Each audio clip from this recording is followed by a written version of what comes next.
Augusta native and former Georgia Tech player Ken Wisenhunt is the boss on the Tennessee sideline. His first year as the coach of the Tennessee Titans. Falcon fans are familiar with him, though, because he coached Arizona in the postseason against the Falcons 2008. Let's go down to Laura Oakland along with Mike Smith.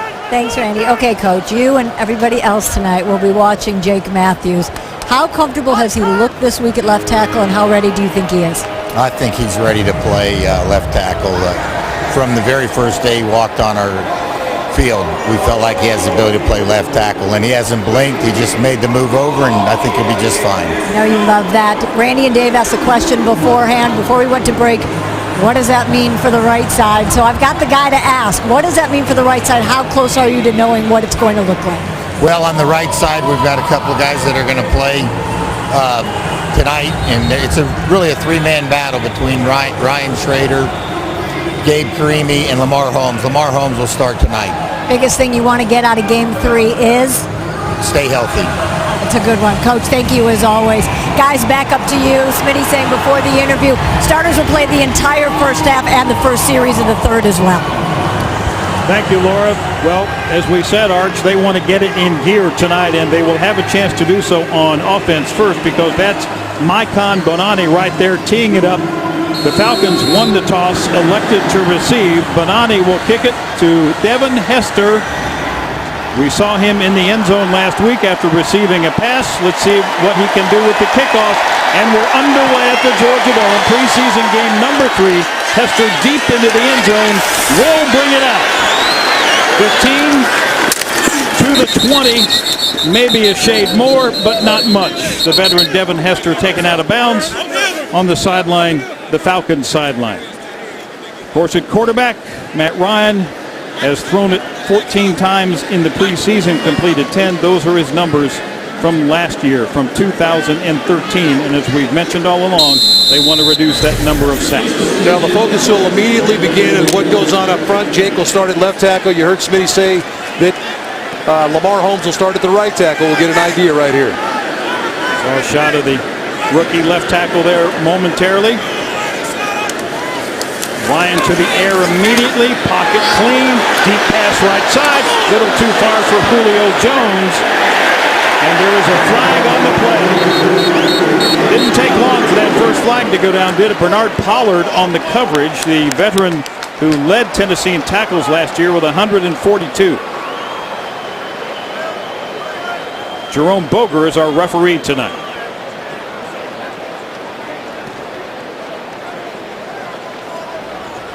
Yeah, a lot of discussion that Jerome Boger's not involved with. Watch the back end of the play. Here's Pollard coming over, and they bang into each other. And well, I guess technically that's a penalty. I think Pollard was trying to pull off of him. Pollard did have some words to some Falcon receivers. Second down. When they were here in camp a couple of weeks ago. Let's take a look at our Bud Light lineups. So we know about Jake Matthews on the left side. Lamar Holmes gets the start on right side. You heard Smitty talk about a couple other players in Karimi and Shader that also play. And how about Levine Toilolo? We talk about the receivers. Levine trying to fill some big shoes in Tony Gonzalez. Roddy White was lined up tight on the left side. Julio Jones to the right. They go to Quiz Rogers up over the 30-yard line and right at the first down marker. Our Bud Light lineups continue. Look at the Titans.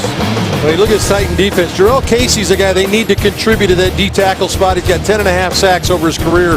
They'll need him to step up in this 3-4 defense. When you look at their linebacker core, it's a group that's outstanding. Wesley Woodyard comes over from the AFC Super Bowl representative, the Denver Broncos. He leads them in tackles in the preseason.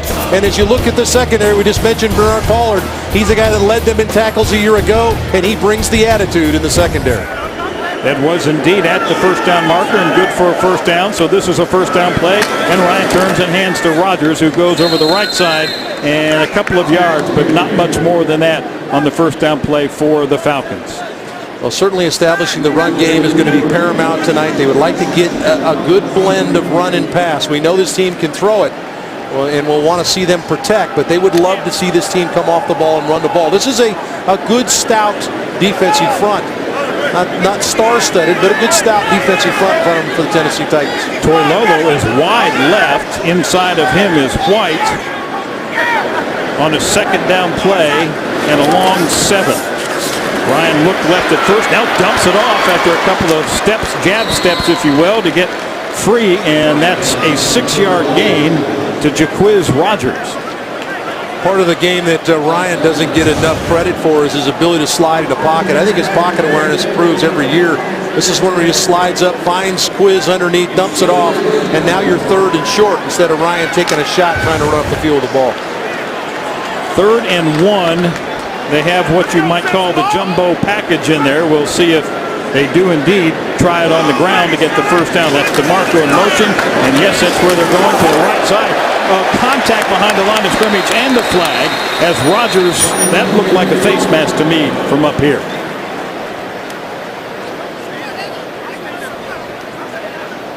They might have gotten Rapoti Patuatai.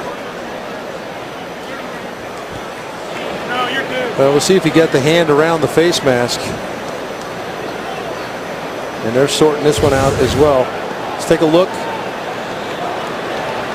And no question about it. Yeah, no question about it. Yep. There are 2 fouls on the play, one against each team.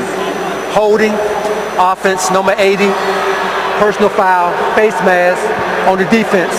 Those fouls are all set. Replay, 3rd down. Well, we already spotlighted the guilty party for Tennessee. It was called against Toilolo, the hold by the Falcons. Yeah, watch, there's Toilolo right there with the hold, and then there's the face mask. So pretty good call by both. Here's Toilolo, 80, gets blown up on the inside. Looks like Derek Morgan got a really good inside push there and got the tight end to hold. Let's see if the Quiz Rogers show continues here on a 3rd and short. And indeed it does, and he has a first down over the left side this time. Now they decided to go left. They went right on the first play. Didn't really get a lot of movement, so why not go behind your rookie left tackle? Let's see if you can get some movement here. Here is Jake Matthews right here looking for some push. And he gets the double team. He and Toilolo have the double team. They get enough push there where Chris Rogers ducks in behind and gets the first down. Schrader was also on that left side, so that's a first down. And Ryan wants to throw it this time. Deep ball down the middle for Julio Jones. Falls to the turf. The crowd liked it, though. They liked the idea. Well, the problem is Matt threw it on the wrong angle. Julio Jones saw the safety, so he went more horizontal across the field. Matt throws the ball vertical up the field.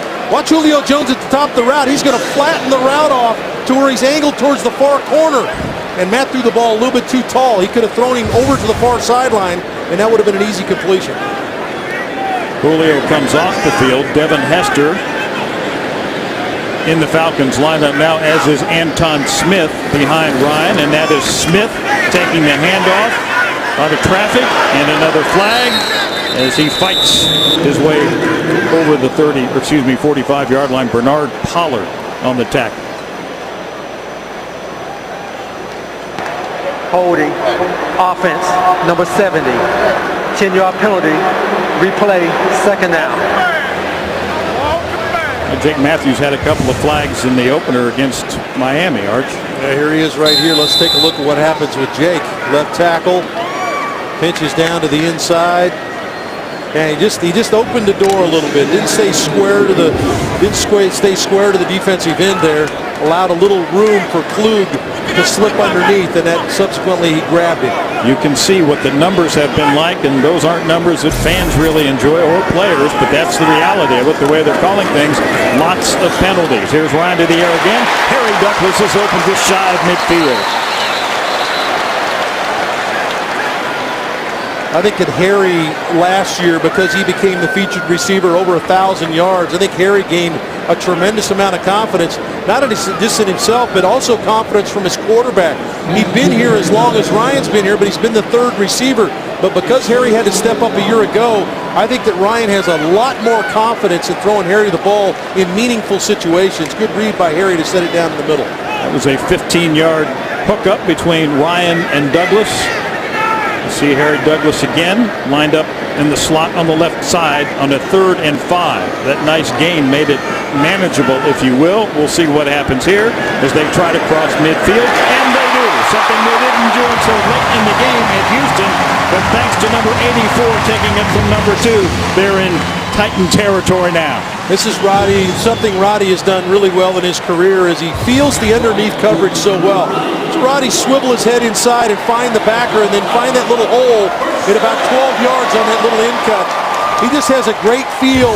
When you look at his numbers, he's one of the top receivers at converting on third down in the National Football League. Back-to-back gains of 15 and 14 yards through the air, respectively. That's White in motion now settling in on the Falcons' left offensive side. They run it to the right, though, with Smith, and he is stopped for very little gain. So it'll bring about a 2nd and 9 for the Falcons offense. Now, Jarrell Casey, big guy we talked about in the open, Randy. We talked about the lineups. A guy that needed to make some plays for Tennessee, did a good job there. Beat the block of Blaylock and was able to get in on Anton's legs late, get him on the ground. White and Douglas are lined up left on the 10th play of the drive. Already into Titans territory once, only did that twice last week down in Houston at NRG Stadium. Chris Rogers again, and a little bit of dancing helped him out that time. That's going to bring up a 3rd and about 5 for the Falcons offense. Let's go down on the field to Laura Oakman. Well, Randy, we know game 3, Mike Smith wants to solidify this offensive line. This doesn't help. Mike Johnson just walked into the locker room, limped into the locker room. Right now he is questionable with a foot injury. Now, the only play Mike Johnson was in on was that short yardage play where he had the holding and the face mask play. He came in as an extra tight end. So unfortunate for Johnson, who was injured a year ago. Mike Johnson, most of you remember, it was a training camp injury to Johnson. Oh, look how wide open Hester was. Here he heads toward the middle of the field and for the end zone. A 31-yard touchdown. Ryan to Hester. And I'm looking for flags out of habit. However, I see none at the moment. Well, Devin Hester, this is the part that you thought you might get with Devin Hester is the extra receiver, the great speed. If you're going to try to concentrate on Roddy and Julio, don't forget this guy catches a slant. He can take it to the house. A little move on Pollard to safety and good night. Hester's in the end zone. As we said, Pollard led the Titans in tackles last year, but had no shot at Devin Hester right there. Matt Bryant to try the extra point, and we're back to, if you will, standard extra point distance, and Bryant connects to give the Falcons the 7-0 lead. There's a look at 17, headed for 6. Falcons 11-play drive ends in the touchdown. Atlanta Falcons preseason football is presented by Bud Light, who reminds fans to stay in the game and drink responsibly. And by the Home Depot, the exclusive home improvement partner of the Atlanta Falcons. Let's yell, let's cheer, let's do this. Arch, you couldn't script it much better. Ryan hits 4 different receivers on the first possession, ending with the touchdown to that man, Devin Hester. Well, I just thought that they operated at a high level. I like the fact he had to convert on 3rd and 1, did a nice job punching it over and get the first down. Matt Bosher to kick it off for Atlanta with 8:38 remaining in the first quarter here at the Georgia Dome. Leon Washington, the veteran, who averages over 26 yards per return in his career, but at the very back of the end zone after Bosher booms it deep. So Washington gets no chance to run. Oh, Hester enjoyed his opportunity right there. A little celebration. Back after this on CW69.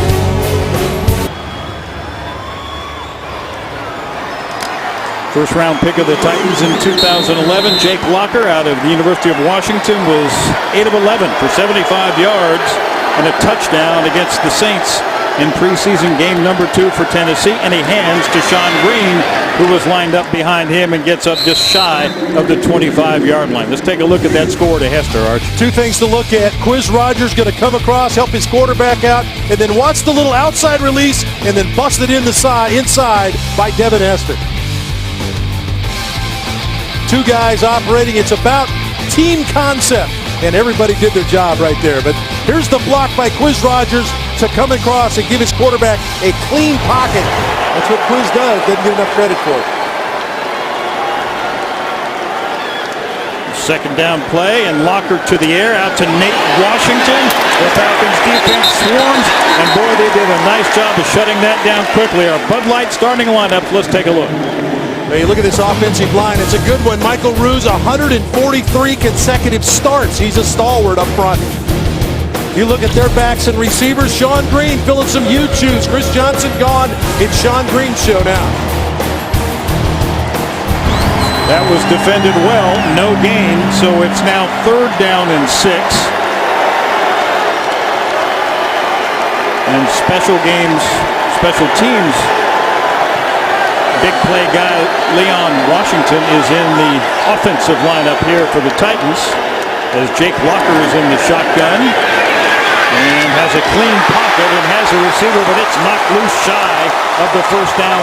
Kendall Wright, sort of an emerging star for Tennessee, but covered up defensively by Dwight Lowry. Well, Dwight Lowry, the safety, see him rotate right into the middle field. He's looking up that crossing route, and then he delivers the shot. And Kendall Wright can't hang on. That's an excellent job of a safety coming down in that little robber area and dropping the hammer. Boy, what a good opening drive, opening series of downs for both sides of the football. And now the dangerous Devin Hester waiting. They'll take the punt from Brett Kern. The veteran Tennessee punter aiming for the left sideline, trying to give Hester less room, and indeed all Hester can do is watch it bounce out of bounds, so no chance for the return. However, the defense has handed the ball to Ryan and company.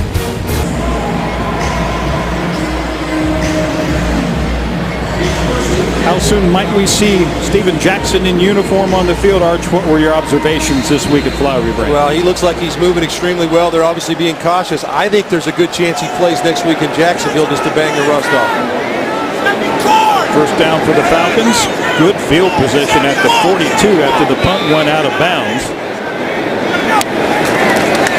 Quiz Rogers after the fake to him, then takes the pass from Ryan, and Quiz has some room. Oh, he had some real estate, and he took advantage there. Again, the Falcons crossing midfield here. That's the 2nd time. On the 15-yard game, they equaled the number of times they crossed midfield in Houston. Cody Sensabaugh on the tackle. Going to play fake the Quiz this way, and then he's just going to slip out into the flat. He's actually just the check down. Little play fake. Ryan looking down the field and sees they've lost Quiz in underneath coverage. Little bit of hurry up here on offense. Ryan mentioned it during the week. And there goes Quiz Rogers in a hurry inside the 35-yard line before Michael Griffin tackles him. Well, Steven Jackson loves seeing those creases in the offensive line, and more importantly, the creases in that defensive group. He knows he's going to be toting the mail here before long. They went over the right side that time. Again, it is Lamar Holmes. You heard Mike Smith talking about the battle for playing time at right tackle. Holmes got the start on the right side tonight. We're at the 6-minute mark. Look at the blitz, potential blitz coming. He's trying to bluff around. It's the cat and mouse game between Ryan and the linebackers. We'll see who wins that, and here they come, and Ryan has time, and it's incomplete. Toilolo was the nearest receiver. There's a flag downfield at about the 18 or 19-yard line. That's Zach Brown, the blitzing linebacker that I circled. Zach is an outstanding speed linebacker, number 2 on this team in tackles. Pass interference, offense, number 84. 10-yard penalty, replay, 2nd down.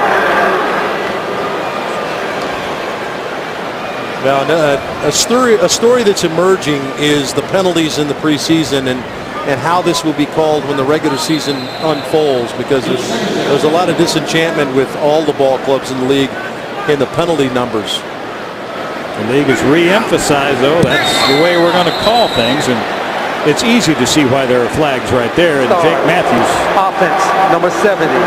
5-yard penalty, still 2nd down. The former Aggie was upset with himself from the get-go. Let's see if we can determine. Roddy White is over here. Let's see what we get as far as the penalty here. Whenever you extend the arm, and Roddy pushed off there with the arm, if you can keep it at the elbow and kind of flipper him off him, but as soon as you extend the arm, they're going to call it. 2nd and 16. Ryan in the clean pocket has Julio Jones. Flags fall as Jones goes down at about the 42-yard line. Look at Matt Ryan throw the arms up, like, again? Now, Roddy's got a little something going on with Zach Brown, the linebacker. Pass interference, offense, number 84. Blocking downfield, prior to the pass. 10-yard penalty, replay, Second down. This is why we're seeing so many flags. Well, point of emphasis, obviously they want to try to make the players aware that this is a penalty. Some of it has been freely called. Here's Roddy right out here. Let's see what happens. Well, the problem, had Roddy run his route right there, they wouldn't have called that. But because he didn't finish the route, it looks like he's blocking downfield. Second and 26 into traffic. The ball falls to the turf. Incomplete, and there's no flag this time, even though Julio Jones would like to see one. Now, coming into this game, the Falcons had 171 yards in penalties in the two games. They've got 25 already in this one. Well, this is blatant pass interference against Julio Jones. There's no question that that's pass interference on Griffin, the safety. And the same guy that's thrown the flag back-to-back downs evidently shoved it way down in his pocket. Couldn't find it on that one. Somebody need to help him with that situation. Third and 26.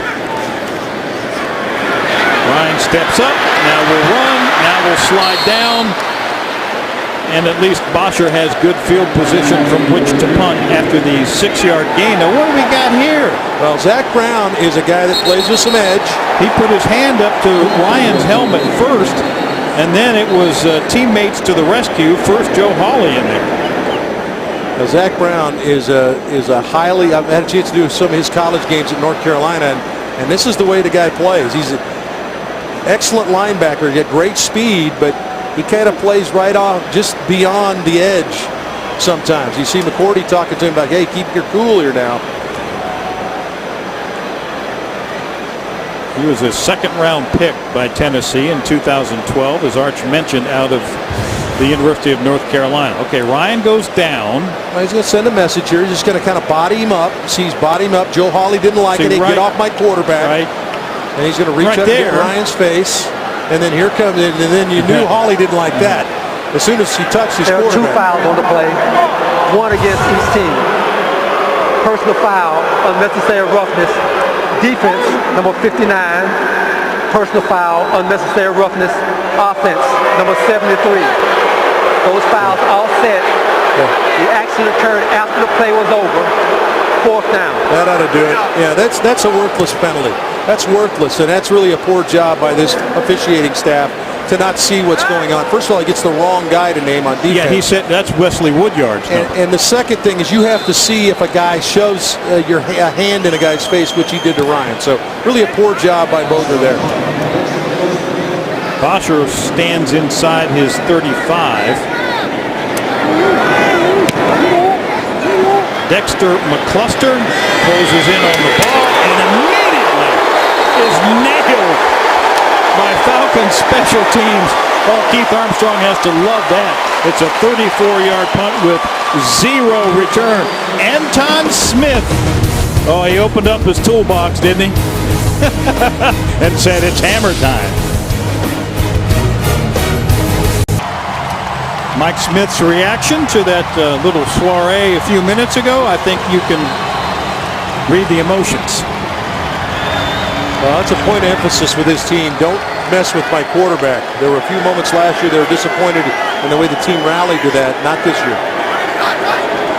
A great special teams coverage as the Titans inside their 20-yard line, and Locker hands it off to Sean Green, and he's up to about the 20-yard line. Now a chance to look at our Bud Light lineups. Well, Croy Bierman, a lot of focus on Croy. He's coming off an Achilles. He mentioned last week that he's a little concerned and maybe a little timid with the Achilles. Let's see if he can cut it loose tonight. The linebacker core, the young guys that got a chance to play a ton last year, and they'll continue to get better.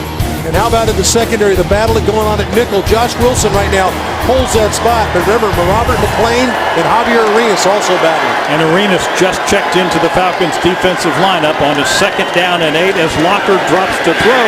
Babineau had a beat on him and couldn't get to him. The pass is complete just shy of the 35-yard line to Justin Hunter, a 15-yard gain. Well, if you get this much time to throw the football, somebody's eventually going to come open. Atlanta playing man coverage in the secondary. See how that underneath route, the route that went just by Washington, rerouted Trufant and created the separation there. I'm sorry, for Hunter. as Hunter squeezes the big timer out of Tennessee. The first down of the game for Tennessee on the reception by Hunter, who was a second-round pick by the Titans last year out of Tennessee. Gets them right at the 35-yard line. And Locker wants to throw again. However, no chance for that. Paul Warlow says, hello, Mr. Locker. It's going to begin to happen more and more this year. Warlow got more and more comfortable with this defense as the season went along, and you're going to see more and more run-throughs. Here's Warlow right here. He's going to find his way through that A-gap. Little stunt off of Soliai's rear end, and then you see how quickly he can explode and finish the play. This is something you're going to see more and more from Paul Warlow. Loss of 7 yards on the sack by Warlow. Locker from the gun again. Play action. Pressure. Has room to his right. And Locker will go down.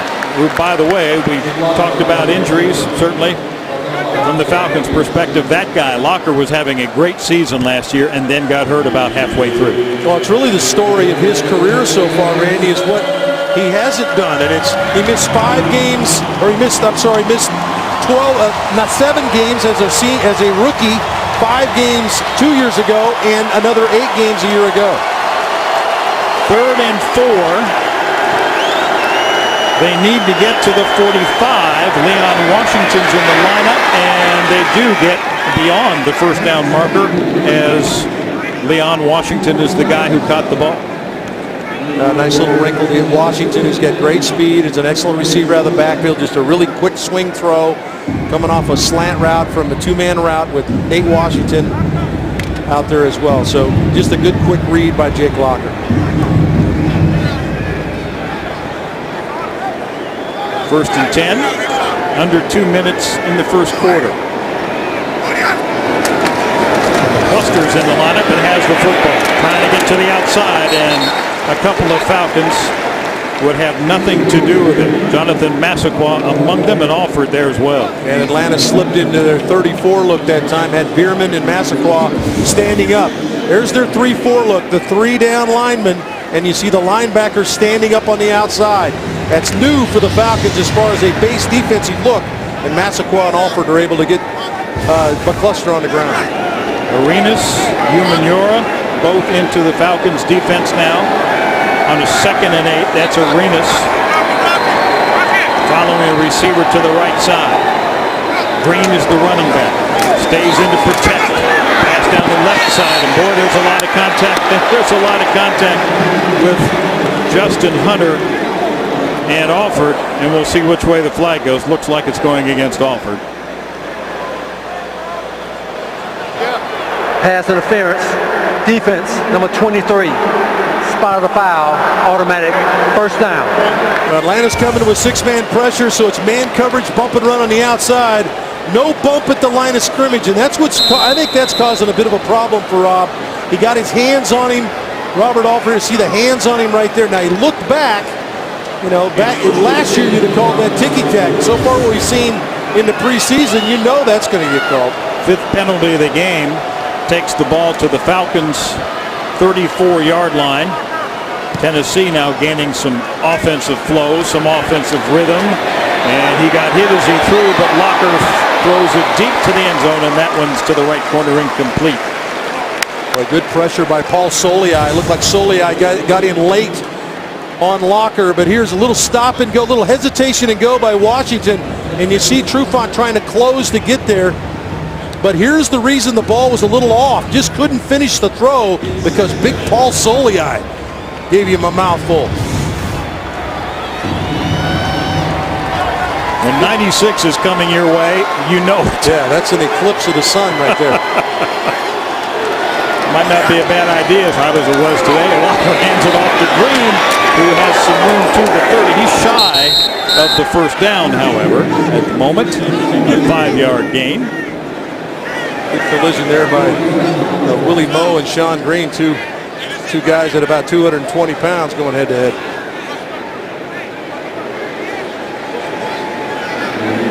Ken Wisenhunt's team on the march, trying to even this thing up as the Falcons lead by 7. We're approaching the end of the first quarter. Leon Washington's in there. He's had a couple of nice plays on this drive. And in fact, we won't get another snap before we're done. So Jake Matthews, to start at left tackle tonight. I'm sure he's being tutored on what was good and what was bad into the first quarter. We'll get back to the Georgia Dome after these messages. You're watching Atlanta Falcons football on CW69.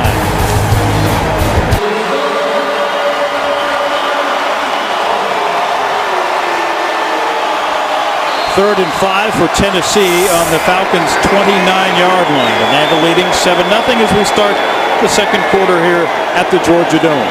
Jake Locker from the shotgun. Movement on the left side. No question about that one. It looked like Michael Roos. False start. Offense, number 71.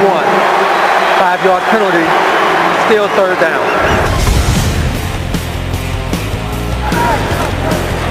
Here's the way the passing game got things going on that scoring drive for the Falcons. Harry Douglas on that reception, and here's Roddy White. Now, Roddy does a good job of finding the dead zone, and then, of course, the play that really counted was the throw to Devin Hester, and then the move at the top, and put some points on the board for the Falcons. Those are our north side first quarter highlights that helped the Falcons to that 7-0 lead. So the penalty, the first one on Tennessee, makes it 3rd and 10, and that's just shy of the first down marker complete. But it'll be a 4th down situation. Well, Randy, those are the little things. Michael Roos jumps offside or is illegal in motion. You lose that 5 yards. That completion would have been a first down. It had been 3rd and 5. And those are the little things that you can't allow happen if you want to win football games. Certainly if you want to put points on the board in the 7 variety. They'll try 3 here. A battle for the kicker's job is going on in the Tennessee camp, and this is Maikon Bonani from 44 yards out. Bonani trying to get the Titans on the board and is able to do so. So the Falcons' lead is cut to 7-3. But we'll get to see that first unit offense again after this.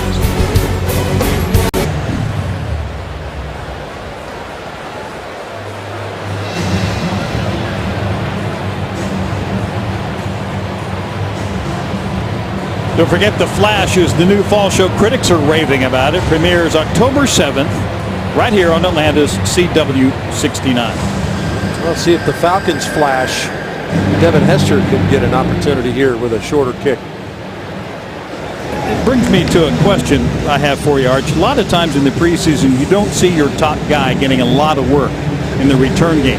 Do you think it's important for Keith Armstrong's units to get used to blocking for Hester? No question about it. They've got to get a feel for where what Devin does. They see it on film. They get a feel. And the biggest thing is they've got to make sure they're not peeking, trying to be fans of watching Devin Hester, one of the best that's ever played, run the ball. Travis Coons from the University of Washington in that battle for the kicking job in Tennessee. Gets it to Hester, and here goes Hester. Coons is one of the guys who tried to slow him down.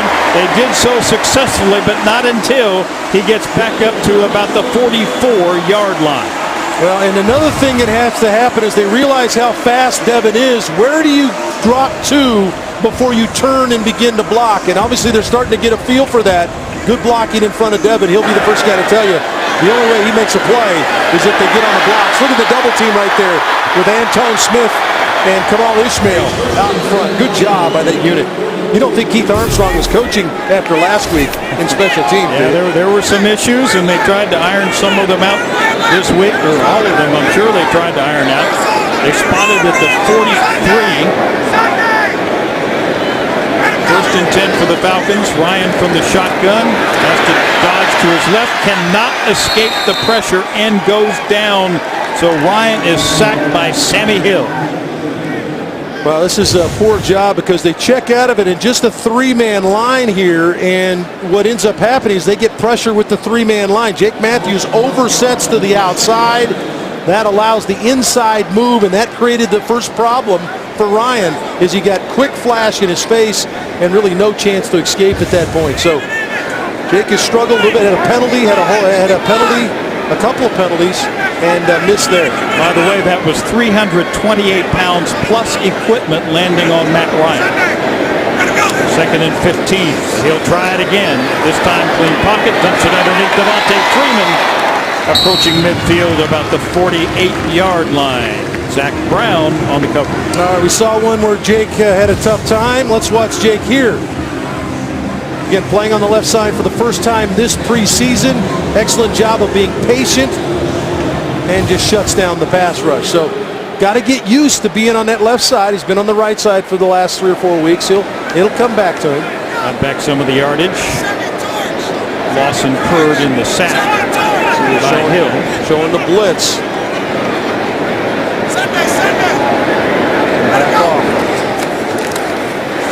Ryan to Julio Jones. First down, looking for more.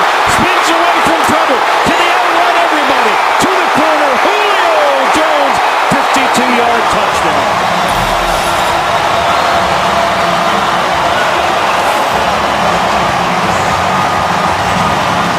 Well, Randy, this is what this offense can be now. You talk about the big play players around the field. Devin Hester just took a short pass and went for a touchdown. And here's Julio Jones, a guy emerging as one of the best in the league. We talked about a little bit of rust last week. Well, he's officially knocked that off. Going to run a little slant to the inside. Now you have to tackle the big receiver. He's 6'3", 220 pounds. And if you don't make the tackle, he'll lay 4-4 on you and put it in the end zone. Harry Douglas came over to escort and make sure that 11 made it in for 6. Ryan on that drive was 7 for 10. On the evening is 7 for 10. Well, in his last 6 regular season games, Julio Jones has 6 touchdowns. He just got 6 points right here against the Tennessee Titans on the pass from Ryan.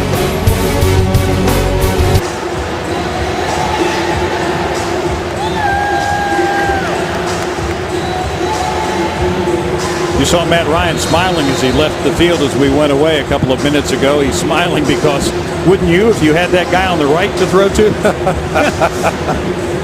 I know, I would be all grins. Matt Bosher, the kickoff. Leon Washington, the veteran. Well, we've got all-stars returning kicks here in this game between Hester and Washington. Washington didn't have as much success as his Falcon counterpart right there, as Eric Weems just signed this week back in the Falcons uniform on the coverage right there. Let's take a look at that score, Arch. Well, I want you to watch the patience of Julio Jones. Watch him kind of delay to match up with Ryan's drop and let the trash to the inside clear. Patience, now break to the inside. Now that's just part of the equation, is covering. Now you got to get him tackled. How about this block? Here's Harry Douglas going to come to get some. He frees him right there with a huge block for his wide receiver mate. And then I said 4-4. I may have been a little bit off. That might be 4-3-5 in the 40 to put it in the end zone.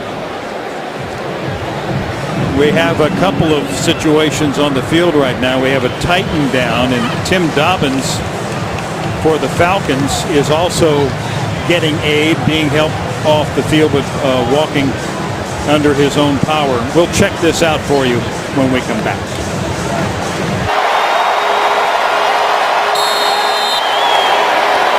Happy to tell you that the injured Titan, Jackie Battle, was able to walk off the field. They're tending to him on the sideline. There was a penalty on the play, a block in the back. So it's 1st and 10 from the 5 for the Tennessee offense. And Jake Walker hands it to Sean Green. They got about a yard that time before Rashid Hagman gets in there for the Falcons. You see 77 getting up off the bottom of the pile. It's a good play by Rashid Hagman because he plays off the block, keeps his left arm free, and then folds back to make the tackle. So looking for Rashid to kind of feed off of the energy that's in the building right now and see if he can play at a high level, because if he's playing, he's not blockable. Nate Washington and Kendall Wright were to the left, but now Washington back in motion to the right, and it's Green again on the ground, and it's again the Falcons defense. Look at Dwight Lowry get in on the fray at the line of scrimmage. Now watch the stoutness. The reason they went and got Rashid Hagman and Tyson Jackson and went and got Paul Soliai was to be stout at the point of attack. Go ahead, guys, let it roll. 90-96, no movement. Look at Tyson Jackson, no movement, and then Dwight Lowry comes in and makes a play. Good job also by Malachi Goodman, number 93, knifing in. No movement up front. That's what they're looking for. 3rd and 8. The crowd appreciating the Falcons defense, and they'd love to see a stop on third down. There are whistles before the during the snap, and a flag falling right now on the pass intended for Justin Hunter.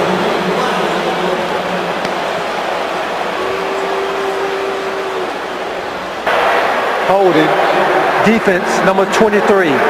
Grabbing the jersey of the receiver. 5-yard penalty. Automatic first down. That's the 6th flag of the evening against the Falcons. Now, Robert's having a tough time. He's not getting the jam at the line of scrimmage. He's just turning and running. He reaches. I mean, come on, really? It just, again, the point of emphasis. I didn't see a hold there. If you wanted to call illegal contact, yeah, maybe. I'm not sure he got hold of him, but boy, I'll tell you what, that's really reaching there. That's a conversion by penalty on the third down situation. So 1st and 10 now for Locker. Oh, he got hit from behind. Now goes down. That Alford on a corner blitz. They did. Locker never found Robert Alford lined up on the line of scrimmage. And Alford knifes in off the backside, makes the watch the back step to try to take him, and he just steps around him and got him in on the back of Locker's legs. Good coverage on the back end by Dwight Lowry. Really nobody. See, the back misses him. Too wide a path by Sean Green right there to pick up Alford coming on the corner fire. Green tried to come back a little bit later, but it was way too late. That's some nice revenge for Alford after the holding call.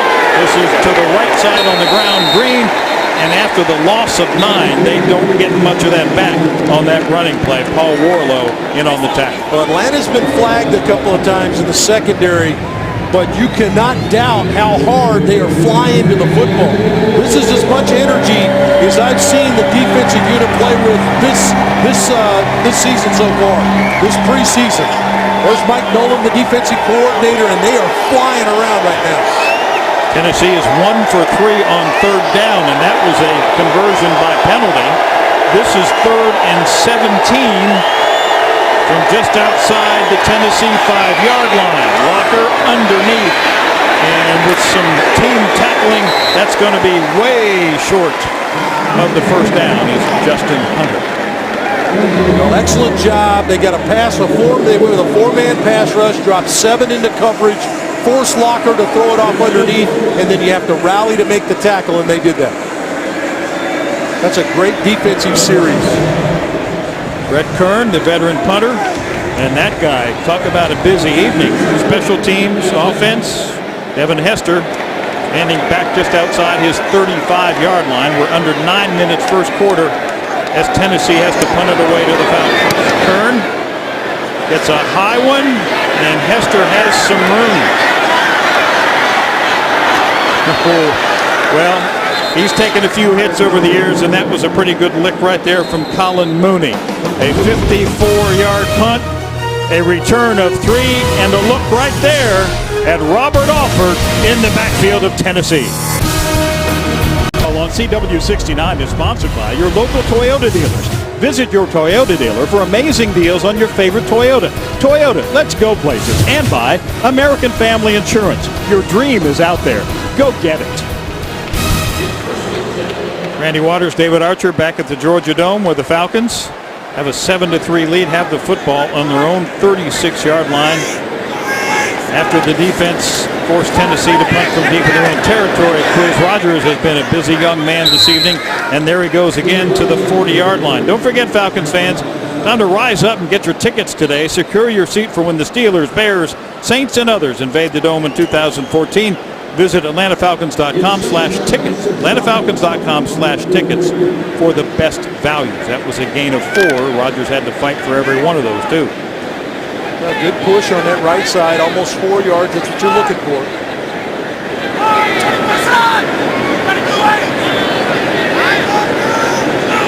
And here Matt Ryan in the shotgun calling the signals, dumps it off to Cruz Rogers, needs a move, got a couple more yards. Because of it, it'll be a 3rd down and about 3 Bernard Pollard out there with Jaquiz Rogers. Yeah, good quick read to get Quiz the ball out in space. Quiz is hard to get down. He's so quick, jump stop, all those kind of things, gets the ball in the right flat, and that's one of the best cover linebackers you'll see. Zach Brown out in space. So nice job by Quiz to make this a third and short situation, really. Here's a package involving Hester. Hester, White, and Jones are all to the right side. Now here comes Hester back in motion to the left. Rogers still in the backfield with Ryan, and it goes out here to Quiz Rogers, who gets the first down, found the marker, knew where he had to go, and got where he had to go. Well, Matt's got a nice matchup going on right now. Quiz Rogers is being shadowed by Zach Brown, and he likes that matchup. Quiz is going to get to the flat right now. Free release. He has no blitz, pick up responsibilities. He gets out and flanks the defense before Zach Brown can get out there and on the coverage. Ryan knew he only needed 3 for the first down. Good quick decision. DeMarco and Anton Smith are behind Ryan, White, and Jones to the left. That is Smith trying to follow DeMarco and the offensive line over the right side. Got a couple of yards. Jarrell Casey, the big fella in the middle, plugged that up. Now we saw the Falcons go with their up-tempo offense. We've seen now they're doing a little bit more huddling. And I think this is the versatility of the Falcon offense to be able to go at different speeds. It creates a lot of stress. There's Dirk Cutter, offensive coordinator, plus creates a lot of stress for the defense to prepare for them because they can work at different speeds. 2nd and 8, almost at the 6-minute mark here in the second quarter. Falcons leading 14-3 at the Georgia Dome. And Ryan deep down the right side for Julio Jones. And here comes some laundry. Tommy Campbell trying to cover Julio Jones. Pass interference. Defense, number 37. Spot of the foul. Automatic. First down. Well, that's a tough matchup for any corner, and if you're one-on-one with Julio Jones, you better start asking for help. Bump and run inside technique. Julio uses the great speed and quickness to get around him, and then it's just a late grab. And kind of what we've seen Alford get tagged for a little bit. Not a ton of contact there by Campbell, but enough that's going to draw the flag so far in the preseason. Anton Smith, the lone back behind Ryan. On a 1st and 10 at the 26, and Smith takes it and is met immediately right at the line of scrimmage. Now this linebacker core, it's a good active linebacker core for Tennessee, and they're going to fill pretty hard right here. Zach Brown going to come downhill. Excellent job knifing inside by Klug, the defensive end, but look at Brown, 55. Find that gap and shoot through. He's so quick.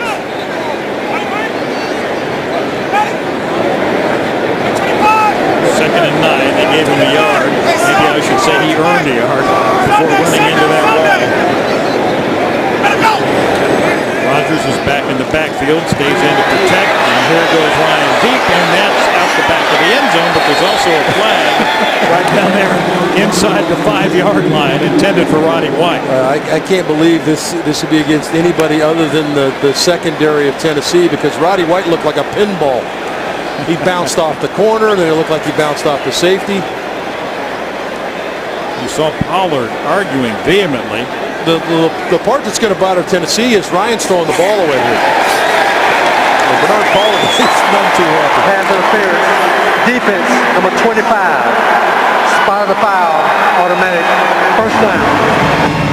Well, let's take a look at what happened to Roddy as he's trying to get down the field. He's going to come off the ball, kind of dead legs it to start off with, and accelerates, and really the corner was just in the same position, so I'm not sure. It's a tough one when you start talking about the definition of illegal contact. Supposedly the corner, if he doesn't come off of his path in the back pedal, he has the rights to his own ground, and that time it looked like Roddy may have run into it. And you get to the 4th drive zone any way you can, by penalty, by hook, by crook, whatever. That's where they are, in the 4th drive zone, now on the 11-yard line, and Rogers, however, is stopped. He may have lost some ground there because that Tennessee defense is stout up the middle. Ropati Petoa Tua. Yeah, the problem for here, Ryan, is Ryan can't get out of this play. He's got an extra tackle in the game in 73, Ryan Schrader. Tennessee commits 9 players to the line of scrimmage to stop the run, and there's no way Ryan could check out of it. He's got an offensive tackle at tight end. He can't check anything other than that run play.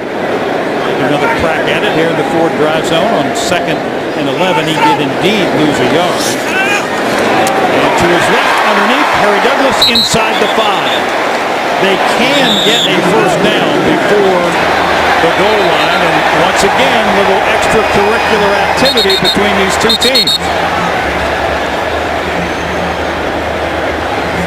Pollard is in the middle. Well, these two teams got into it a little bit a couple of weeks ago in camp, and hopefully Harry's not hurt a little bit. Harry was trying to get down on the ground. He's holding his left arm kind of down at his side right now, but I think Harry took offense to the fact that he was down on the ground, and then the defender continued to roll over the top of him, and at that point, Harry felt like he needed to express his feelings. But we've seen Harry in a lot of tussles over the last couple of weeks.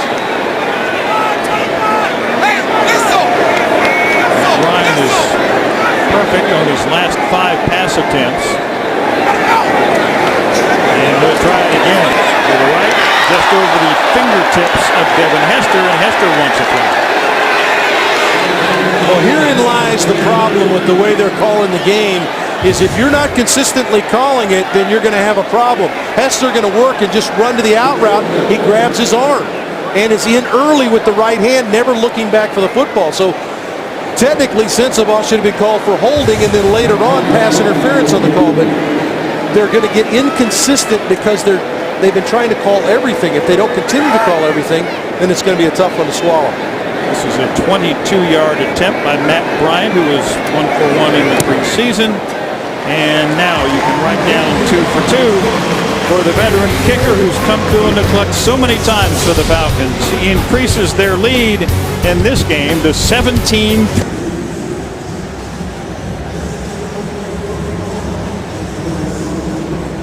Matt Bosher will kick it off for the Falcons after that drive that put the Falcons up by a score of 17-3. Khalid Wooten is in the end zone awaiting Bosher's kick.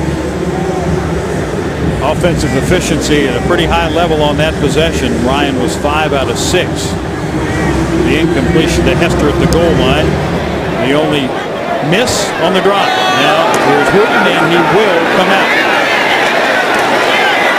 And he will get to the 20-yard line and just beyond before being down by Keith Armstrong's kick coverage unit.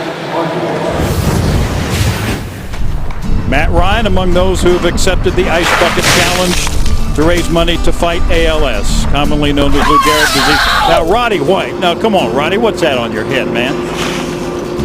Mike Smith contributing as well. So this is a community-oriented team. They spend a ton of time in the community at hospitals, schools throughout the offseason, even on their Tuesday and their day off. This team is as active, probably more active than any team in the league in the community.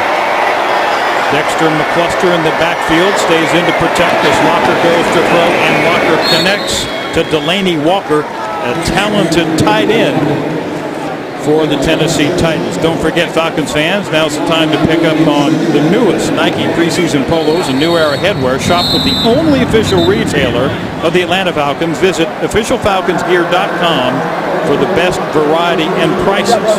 Time to rise up and look good in the process. I think the Falcons called that timeout. And while we have a few seconds, I'm going to tell you very quickly why that Ice Bucket Challenge is especially poignant as it relates to this game. Tim Shaw was the special teams captain for the Tennessee Titans in 2011 and 2012. So we're talking about a National Football League athlete here. He noticed some weakness in his muscles in the 2013 season. He was recently diagnosed with ALS. Wow. And it does not discriminate. It strikes young and old alike. And this is a great way to gain recognition with the Ice Bucket Challenge. All right, here we go again. That's McCluster taking the handoff. And boy, he took some hits too, trying to go into that Falcons defense. If you don't believe it, just listen.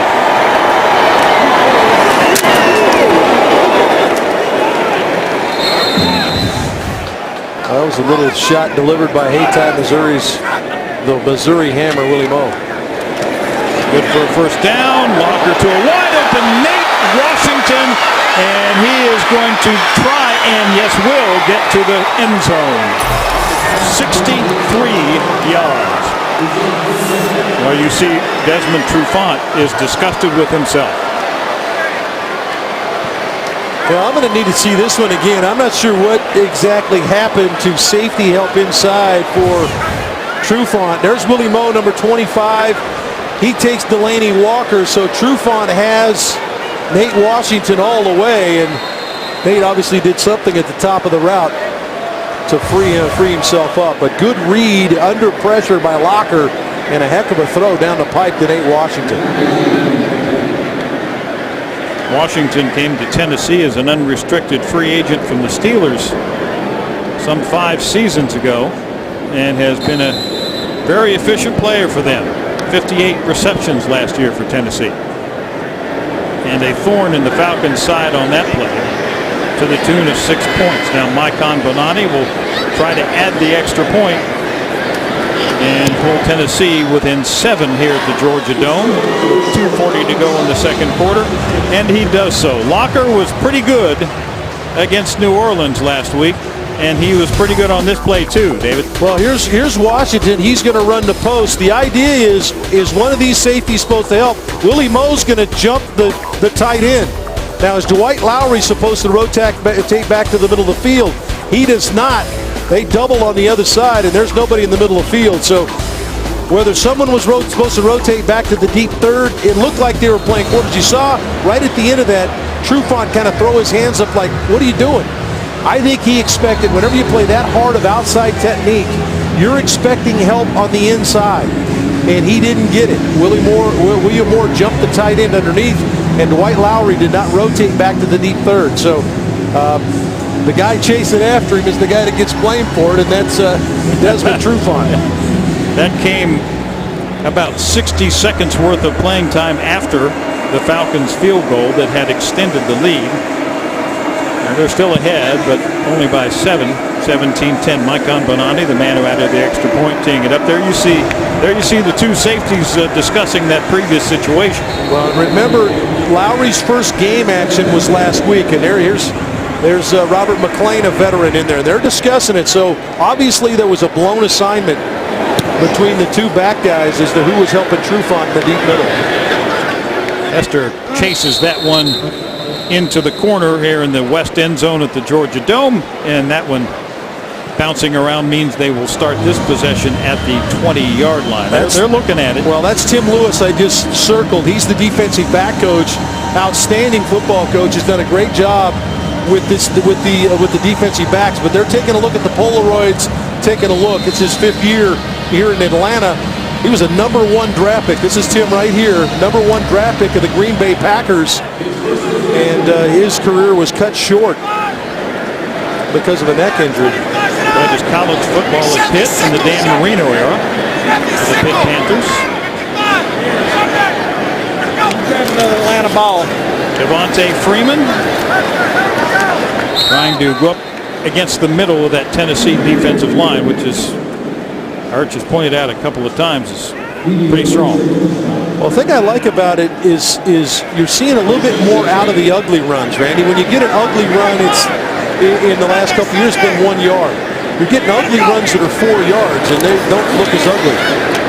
2nd and 6, Roddy White trying to stretch for that first down marker, and it looks like he got it. Boy, how about the hustle of the rookie Devontae Freeman? Now, Roddy's going to break to the inside underneath. I want you to watch 33 Devontae Freeman come in with a little clean-off block right there.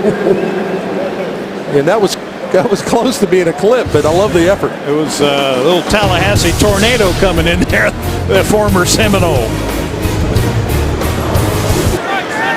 2 minutes even, second quarter.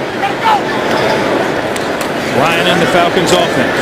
Oh, underneath into a tight window with a flag down as well as Julio Jones caught the pass from Matt Ryan. Well, it's a contested catch, and that shows you how strong Julio is, because pretty good coverage by Campbell, but Julio squeezes it with the guy all over his back. Pass interference. defense, number 37, with early contact. That penalty is declined. The result of the play is a first down. Watch Julio at the top of the stem, going to come from the left side of your screen, going to run the slant route to the inside. Defender all over him. Look at Julio squeeze that football. Good for a first down. Ryan to throw again. Hester steps out of bounds, stops the clock.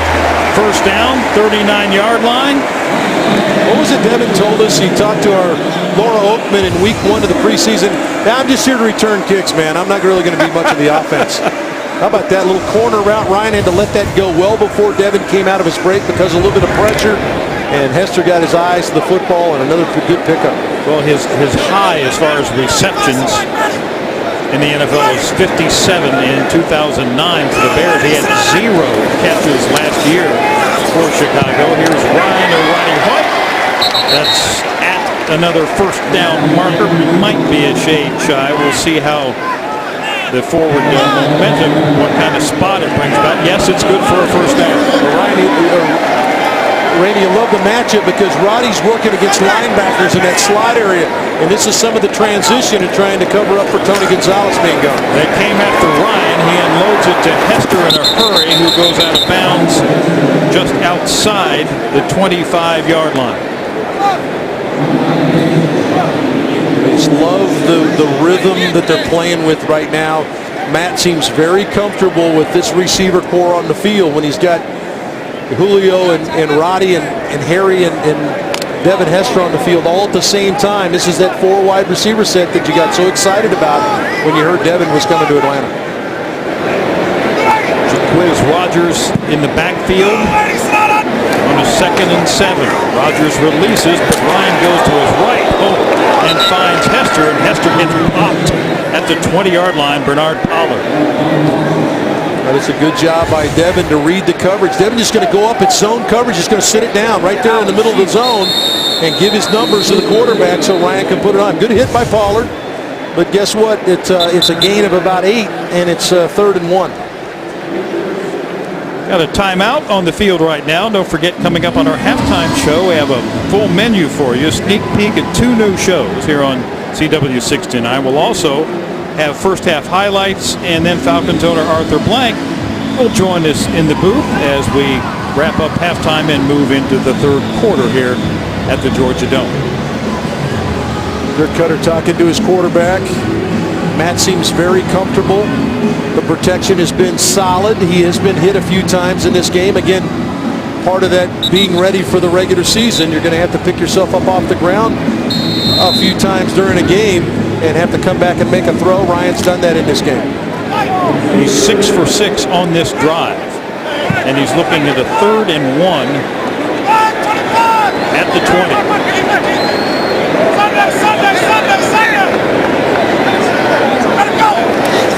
Jones and Douglas to the left, but he goes to the right to Quiz Rogers coming out of the backfield, who was tackled immediately on the play. Good coverage there by George Wilson. Well, that's an excellent play by George Wilson, the veteran, former Buffalo Bill, comes out of the secondary immediately. Remember, Quiz caught this earlier the other way. This time comes out, and Wilson is there to make the play. That's a veteran play to stop Atlanta short of the first down. They have indeed marked it short. 4th and 1.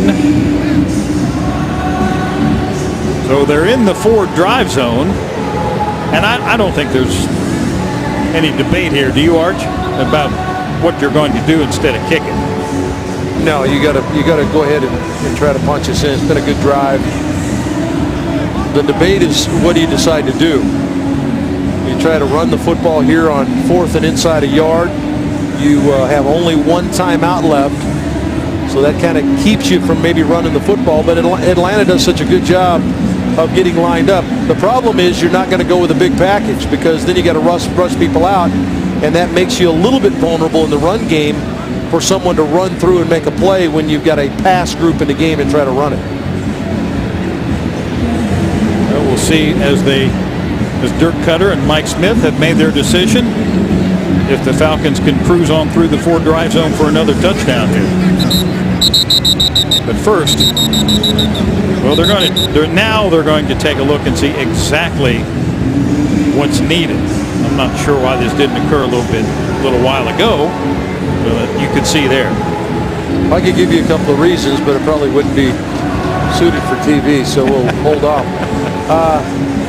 Now the decision becomes from Dirk Cutter, do you run it or throw it? I would expect Tennessee to play tight coverage and commit those that aren't in coverage to the line of scrimmage in case Atlanta tries to run it. They do with Quiz Rogers. Oh, that is going to be very, very close. Tennessee thinks they stopped it cold. If they did, that means they take over. Well, you see all the resources. There's not enough players for Atlanta to block everybody, especially coming off the edge. But it was the penetration inside by Sam Hill, the nose tackle. He gets inside of Jake Matthews there and is able to make the play and stop Atlanta short of the first down. You got to kind of wonder. That's the one you second guess yourself a little bit on. If you're going to run the football, put a run group in the game. And that time they kept 3 receivers on the field and kind of tried to sneak the run in, and Tennessee was not fooled. Well, you got Quiz against Sam Hill and Cameron Wimley. I'm going to go with the defenders in that case every time. And here's Locker underneath. That's shy of a first down, and we're inside 40 seconds in this first half. Mickey. Here comes Locker. 2nd and 1.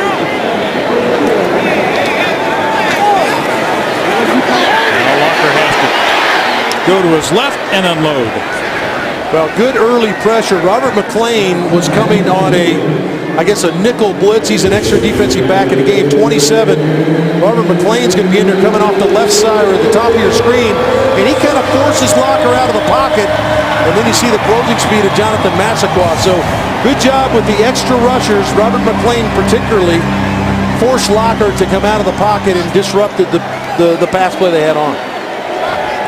Only 18 seconds remaining in this second quarter. And from his own 29 on a 3rd and 1, Locker's in the shotgun. He hit Delaney Walker underneath last time. Now having to run to his left after Babineau had a beat on him. Now he finds receiver Kendall Wright, who's out of bounds. They only ate up 9 seconds on that play, and they got the first down near midfield, a gain of 18. Well, we saw Locker come in his rookie year here a few years ago, Randy, and came in off the bench, and he made plays like this. This is where really he's at his best. When he gets out in space, he's an outstanding athlete, does a great job of squaring his shoulders, and delivers a great throw there to Kendall Wright. But he's dangerous out of the pocket. They just get concerned about him being out there because he can't stay healthy. Well, he eluded Massaquoi and Babineau successfully that time with 9 seconds remaining as the ball is snapped on the Tennessee side of the 50, and again that's a completion underneath to Dexter McCluster, and it looks like, well, 3 seconds left. They had the timeout. They had a couple of them. They're going to burn one here. Now, I'm fairly certain they don't have somebody on the sideline that has a 64 or 63-yard field goal in them, so this will be a hang it to the end zone type play. Travis Coons made one from 50 last week against New Orleans. Don't forget to visit AtlantaFalcons.com/contest right now to win Falcons tickets and autographed memorabilia. Multiple winners will be chosen tonight. AtlantaFalcons.com/contest. Well, they're going to try a field goal here, and if I were Atlanta, I'd send Devin Hester in the game, a la Chris Davis of Auburn, and have him stand back there because you got a bunch of big uglies in the game, and they've got no chance of covering this. So if I'm Alford, Robert Alford drifts deep, he's got a chance here. Shades of maybe Alabama and Auburn in the college scenario, and indeed here comes Alford to the left side, trying to pick up some blockers back to the right. Faked the lateral, but frankly no one was there. And time will run out after that return. He was out of gas. He was looking to give it to somebody. Hey, you know, anything but your routine ending to a half, okay? That's the end of the half. The score, the Falcons 17-10. Don't forget to stay tuned here at halftime. Laura Oakman will be on the field. We'll have more for you from up here in the booth at the Georgia Dome on CW69. Organization is in terms of the future and where we are with the new stadium as we begin this third quarter. Well, if you get out of this building and you go 50 yards to the left, unless you're real careful, you can end up with a hole. It's about 70 feet in the ground right now. We have 200 people that are digging. So we're in a great place with our new stadium. Took us a year and a half, several years, leadership of Rich McKay to help get our deal done. We've been under construction now since the springtime. So we're excited about where we are. We're scheduled to open up in spring of 2017, and look forward to that. It's going to be a magnificent stadium. Probably every owner feels that way. Part of the NFL practice is that they have folks come out and look at a number of things relative to new stadiums, and they've come back and told us and shared this with others that they think it's going to be one of the finest sports and entertainment venues in the entire world. So when we think about not only NFL, think about Major League Soccer, which obviously is part of our portfolio going forward in 2017. Think about potentially Super Bowls and FIFA World Cup and potentially college championships, NCAAs, Final Four. So there's a variety of things. This is going to be a very iconic, unique building for Atlanta and the United States. So Jake Locker hit Delaney Walker. There's Titans' first unit offense still in there. Now Walker down the left side, and the tussle over the ball is won by Nate Washington. Yes, they're saying he had control as he went out of bounds. You can't defend it a whole lot better, Arch. Well, Mr. Blank, let's take a look at this replay. And here's Robert Alford up in bump and run coverage with Nate Washington. And, boy, that's pretty tight coverage. Tries to get the arm in. And I'm not sure. I don't know whether Nate ever actually really had the football until he fell to the ground. But they called it a completion. There's a run by Dexter McCluster for about a yard. As you guys alluded to in the first half, there's been a lot of debates. The NFL is obviously there's certain points of officiating which they're trying to emphasize and will emphasize this year. And I sat in on one meeting one late evening with our coaches and was watching the tape that came out of New York, and they were explaining the different rule changes and how they were going to officiate it. So they try to establish those practices during preseason. Whether or not they'll back it off or not during the regular season, I'm not sure. But our players have got to play by the rules that obviously will be officiated by. Watch a second down play, a man of bluff and blitz, and now comes. Oh, that's Kendall Wright. That's not a catch, however. Defended by Javier Arenas over there. Mr. Blank, things are dramatically different at Flowery Branch this time around because Hard Knocks is in town. They are. What ultimately led you guys to make that decision? Living with us. I don't think we're ever going to go away. I wondered if we're going to get a new reality show. What happened is that we were asked to do this for 6 years, since 2009, and this is the first year other than the lockout year we accepted the invitation, and I think actually they've decided not to spend 6 years with us. That's kind of the price for it. But really, in a serious way, it's a decision that was really primarily made by Smitty and by Thomas, and with my support. We felt our coaches are ready, our players are ready. We felt we had a great story to tell in terms of our franchise. We believe in transparency, both in our franchise and obviously the league does as well. And fans, across the NFL, across the United States, across the world for that matter, thinking about playing in London in October. But really, NFL fans, they want to understand, how these rosters are put together and the human side of the equation in terms of what happens. So NFL Films has done, Hard Knocks has done a fabulous job. I mean, I've told this to the commissioner. I've told this to the most senior person at NFL Films who is responsible for this program, amongst others. And they've done a great job in terms of the quality of the presentations. The 3 episodes, I think, have been excellent. Pretty good balance of humor, reality TV, some language, if you will, and some great stories. So we're excited we've done it.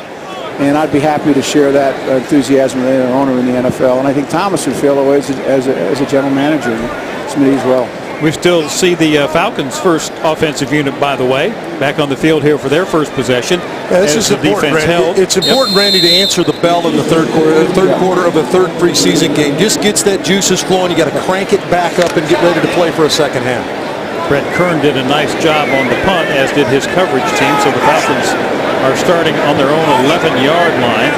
See if the offense can have the same level of productivity as they did in the first half, which was pretty darn good. There's Anton Smith trying the left side, but barely able to, if indeed he did get back to the line of scrimmage. Mr. Blank, speaking of public relations or marketing, if you will, being selected as one of the teams to play in London is no small thing. What do you think it'll mean to the franchise in the long run? Well, we're playing as a home team this year, so we're honored and frankly thankful that the Georgia World Congress Center will work with us and giving us the ability to host the game. We have never played in London, and the NFL's had great success. They're going from 1 game to 2 to now 3. And that'll lead probably to additional games, and who knows, maybe at some point a franchise. So we're enthused to represent Atlanta. We're excited to represent our region. It's great for the franchise, I think, to represent not only that we'll become a national franchise, but an international franchise. So we'll be there in flying colors, and London's got 12 million fans that are huge supporters of the NFL. I've personally had a chance to experience it, so I'm looking forward to it. I've seen lots of video, lots of tape of it, and I've had shared stories with my owner partners. The drop by Roddy White creates a 3rd and 10 here. Big 3rd down conversion deep in their own territory. They need this one. And check down, but it's going to be way short of the 1st down, so now the Falcons will be punting from deep in their own territory. Josh Vaughn made the reception but could not get to the chains. Now, soccer's on the way here, as you mentioned. Right. What's the latest on the name of the team and everything else? Yeah, you'll have to ask my kids that question. Bring them in. Bring them in. Yeah, they're several suites down. They have a whole list of ideas. My fiance and her children have ideas as well. So, and probably every soccer fan in Atlanta does, which is a great thing. We announced that the MLS announced that we were going to be the 22nd franchise in April 16th of this last year, and the way the stadium is designed is to accommodate not only NFL and events and concerts and other sporting events, but MLS, and it'll be able to shorten not the field itself, but adjust the width of the field, be able to adjust the views from the upper decks, and reduce it down to about 25,000 seats. We announced Stay with us. We'll get more into that when we come back. Stay with us.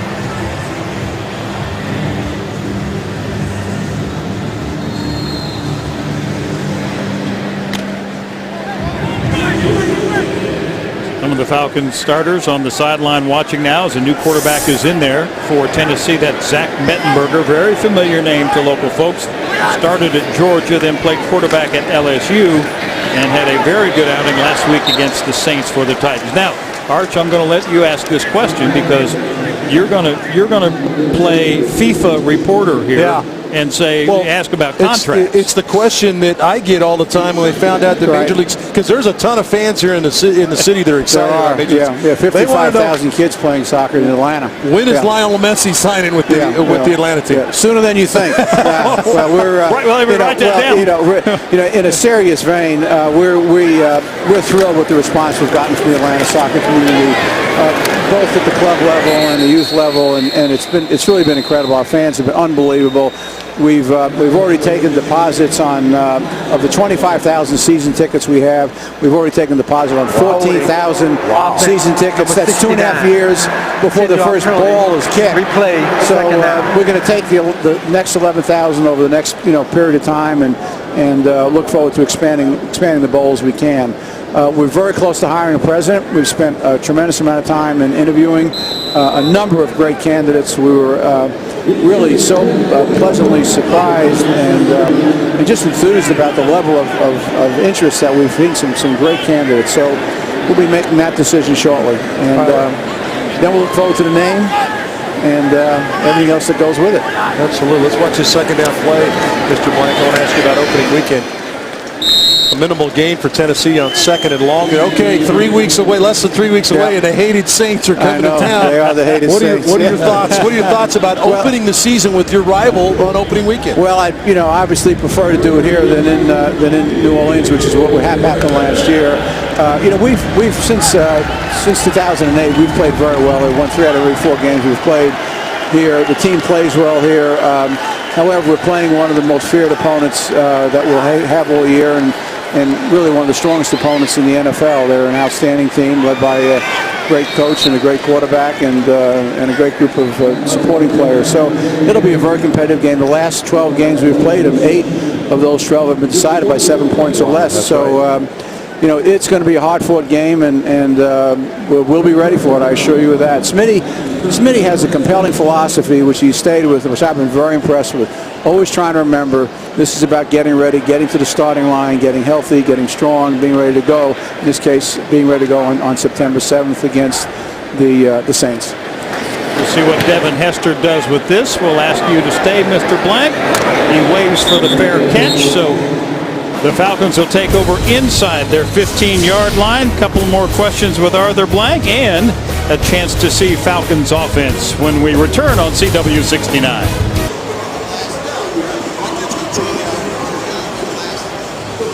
TJ Yates now at quarterback for the Falcons, hoping to bounce back after a rough outing last week where he used to play for the Houston Texans.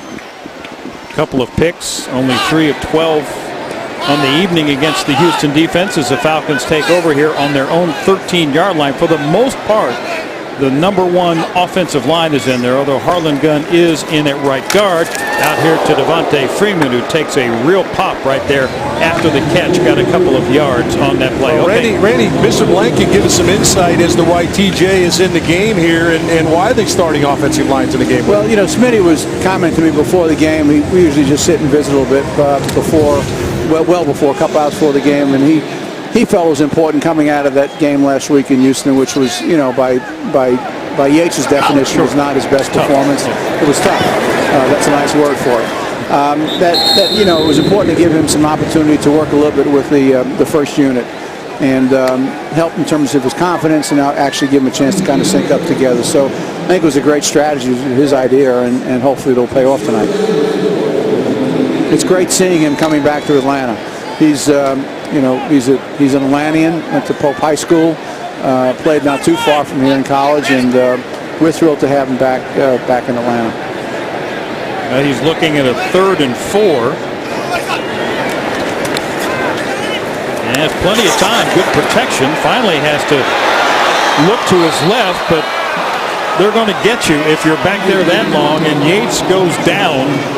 All right, let's take a look at this right here. Mr. Blank will watch your number 1 draft pick on the left side, and this is one where Jake is blocking that guy, and unfortunately the quarterback runs right into the sack. Jake does a nice job of staying in front of Jarrell, but TJ runs out there and lets Jake's guy sack him. So Jake will get credit for that, and yet Jake did a great job of being in protection right there. Falcons have to punt from their own end zone. Bosher gets it away cleanly. So all why these preseason games are so important, Dave, because you take someone like Jake Matthews, who's just now put in a position where he's got to go flip the other side. Now, he played a year at Texas A&M, but, you know, it is different. Absolutely. And so he's got things to go through. Yates is learning, you know, a new offense, a new offensive line. And so there's a lot of learnings that only, as you well know as a player, can take place during the speed of the game. So these preseason games are important from a lot of perspectives, and that's just one of them. Yeah, well said. Flags down on the play, and also Desmond Southward very slow to get up and needs some help. During the return, illegal block in the back. Receiving team, number 28. 10-yard penalty. Tennessee keeps the ball. First down. Timeout. We'll take a break. After the exchange of possessions, Jake Matthews watching on from the sideline. Falcons preseason football is presented by SunTrust. SunTrust helps you organize your money with spending and saving buckets. Set up your buckets at suntrust.com/organized. By the Georgia Lottery, today could be your day. And by Northside Hospital, preferred healthcare partner of the Atlanta Falcons and their fans. Happy to report to you that Des Southward came off the field under his own power, looked to be moving pretty well. Not sure what the issue was. He was down for a little while, but looks like he's okay. At 1st and 10 for Tennessee, with Zach Mettenberger still at quarterback for the Titans as the Falcons are on defense here with about 7:40 to go in this 3rd quarter. All right, Mr. Blank, we're going to put you on the spot here. 2014 season coming. Right. I know your level of expectation is always through the roof. What do you think about this I knew team? this question was coming. Yeah, tell me about our record for 2014. See, I made him ask it. And I would tell you is that we got to play the games. But listen, I love where our team is. And the thing I would say, really, Dave, seriously, Randy, and our listeners as a backdrop, is that, my goal is to not have a one-trick pony in a one-year, blip in the charts. And 2008 through 2012, we had the second most wins in the National Football League and the first most wins in our conference. And we did have a bad year last year. There was a blip in our charts. We had 11 starters go on IR in the first couple of weeks. They were, got injured. So a lot of it was injury. Maybe there were some other issues involved as well.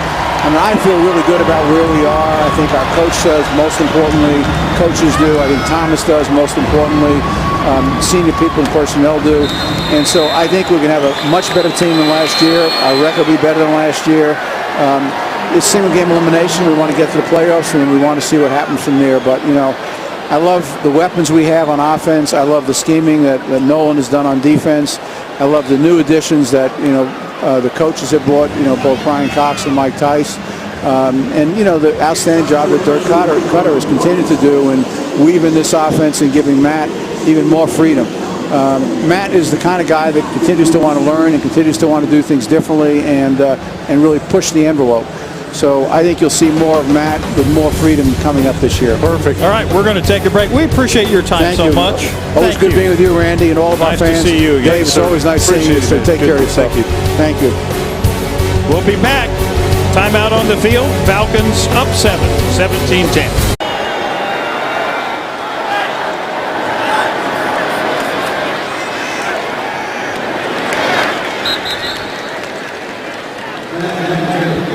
On a 3rd and 4, Zach Mettenberger connects for a first down to Taylor Thompson, a tight end. Little tight look, good protection. Mettenberger, big, strong guy, stands in the pocket. Randy, you talked about how good a career he had at LSU. It's cut short his senior year because of the knee injury, but you can see the big, strong arm gunning it to the outside. And I think there's a very high expectation level for Zach Mettenberger that he potentially could win this job as early as mid-season on this team. It's a first down for Tennessee after that completion to Thompson after the play fake. That's a nice started to say nicely thrown ball to the same guy, Taylor Thompson, but it was a shade behind him and low. Well, Taylor Thompson has to have an idea that the safety, Kamal Ishmael, is closing, so that's something Zach Mettenberger could do. And a lot of times as a quarterback, you're trying to protect your players by where you throw the football. And I think the throw, was a little short, but I think he was trying to shut him down in that zone area with the throw. Mettenberger took over here after Locker came out of the locker room for Tennessee and directed the first drive. And look at the Falcons defense swarm here. Stanley Mapanga. Boy, Mapanga shot through there like he was shot out of a cannon. Did a great job of knifing through. Mapanga gets into the backfield. Good job by Robert McLean really to cut the play off to the outside. So good play by the Falcon defense there. Second-year guy, Stanley Mapanga from TCU. On a 3rd and 15.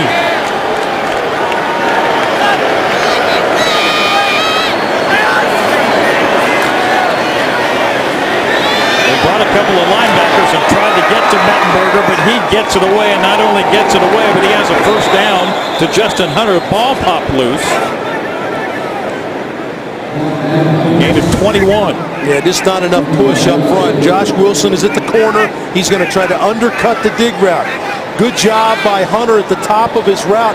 See the little angle out and then cuts back underneath. Let's go down to Laura Altman on the sideline. Thanks, Randy. Quick injury update. You said the good news is Desmond Southward left the field on his own. The unfortunate news is it's a head injury, a possible head injury. Right now he's in the locker room with doctors getting evaluation. I'll update you if I get an update.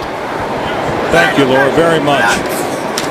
Always a concern when those two words are mentioned, head injury. Mettenberger lost the ball, and it's ruled incomplete. Well, they had a two-man route on play action out of it. They had Hunter racing deep. on the post route, and Michael Preston running the deep over route, and he was going to load it up and take the shot. The ball came out of his hand, slipped out of his hand. We appreciate that's the advantage of having someone like Laura Oakman on the sideline, because he looked okay from up here. Now we know situation with Des Southward. Will await any further word, although it'll probably be early in the week before we have anything definitive.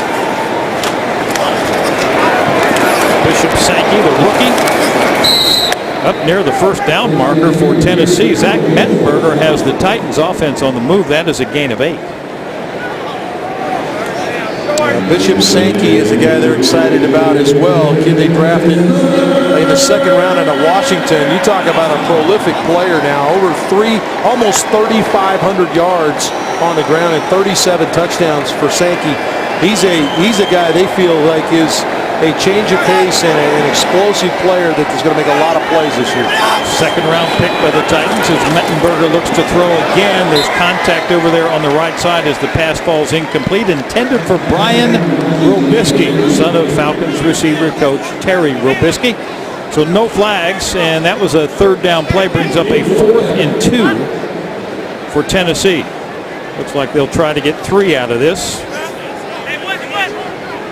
This is something Rashid Hegman has had ability. There's Terry Robisky, the Falcon wide receiver coach. But Rashid Hegman had the ability to block some kicks. Let's see if Hegman can elevate here. He's right over in this region here. Maikon Bonani from 51 yards out, got it away, got a good foot into it, had distance, had direction. So Bonani has 3 more points on the board for Tennessee.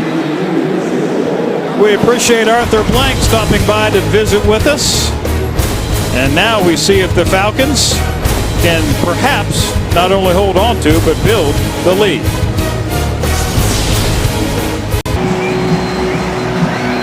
Mike Smith hoping his offense can get it going again. The return man who hopes he has a chance to give them field position to do so is a familiar name. His first week back in a Falcon uniform this season, Eric Weems. He of the 102-yard return in past years against Tampa Bay. And here's Weems bringing it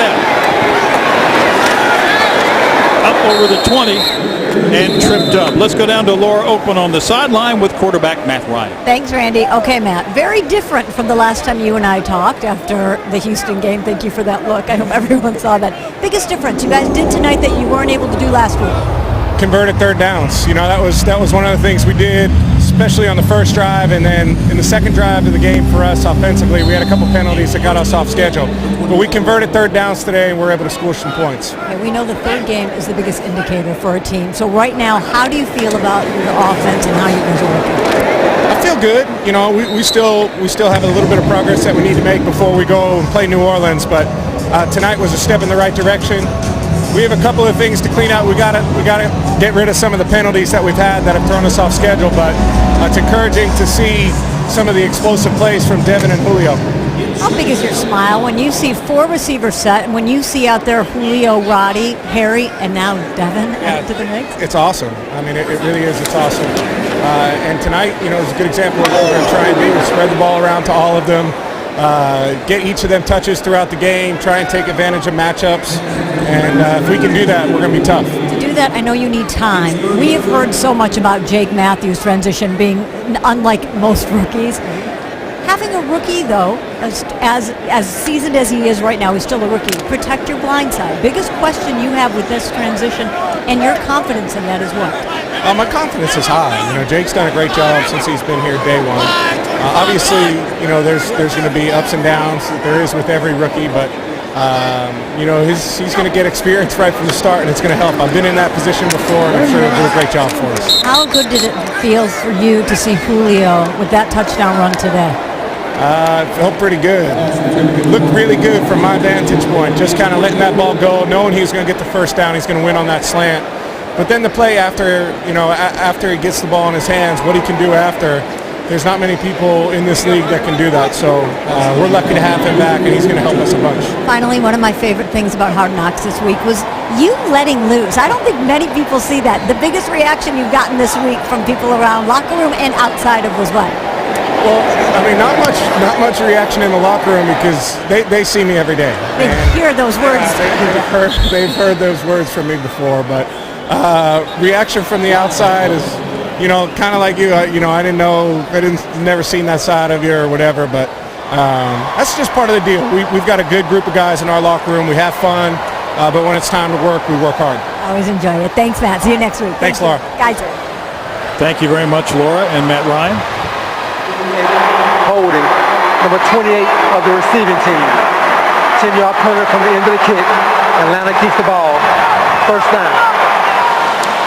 Third down efficiency, which they were talking about, meaning Laura and Matt Ryan, was 5 of 8 in that first half, Arch. Only 11 yards of offense after a real explosive first half.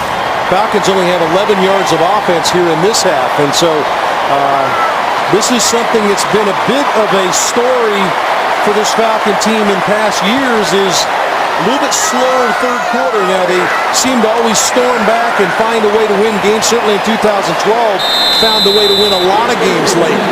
But again, a little bit of a slow. Now, some of this has to do with the fact that the first unit only played one series of downs, but another slow start here in the third quarter. Jamal Ishmael and Sean Baker are the safeties. Other defensive substitutions we're trying to pick up for you as this possession wears on by Tennessee on a running play on first down. Pat Anger, another of the new faces in their own defense for Atlanta. So on a 2nd and 7 now after a 3-yard gain. Again, you want to see this defense be stout against the run game on first down to make it 2nd and long situation. This is right on that edge of 2nd and long, and there's the reflection of what I just talked about. Atlanta is 11 yards of offense. Well, the crowd really responding here in the third quarter. Fun to hear. They're getting into it a little bit, trying to help this defensive unit. Well, and don't think that movement right there wasn't generated by the crowd. False start. Offense number 77. 5-yard penalty. Still second down. That's the big number 1 draft pick for this team, Taylor Lewan. He was one of the 3 tackles that were available in the draft. Remember, Greg Robinson goes to St. Louis. Jake Matthews comes to Atlanta. And the good kid from Michigan, Taylor Lewan, was the left tackle selected by the Tennessee Titans. He was the 11th pick in the draft. You could almost see the crowd saying, "We helped cause that penalty," and the pass is incomplete downfield, intended for Robisky from Mettenberger, and the Falcons defense stood tall on that one. A little too tall with the throw there, trying to get the ball to Robisky down in that skinny post there, that deep post.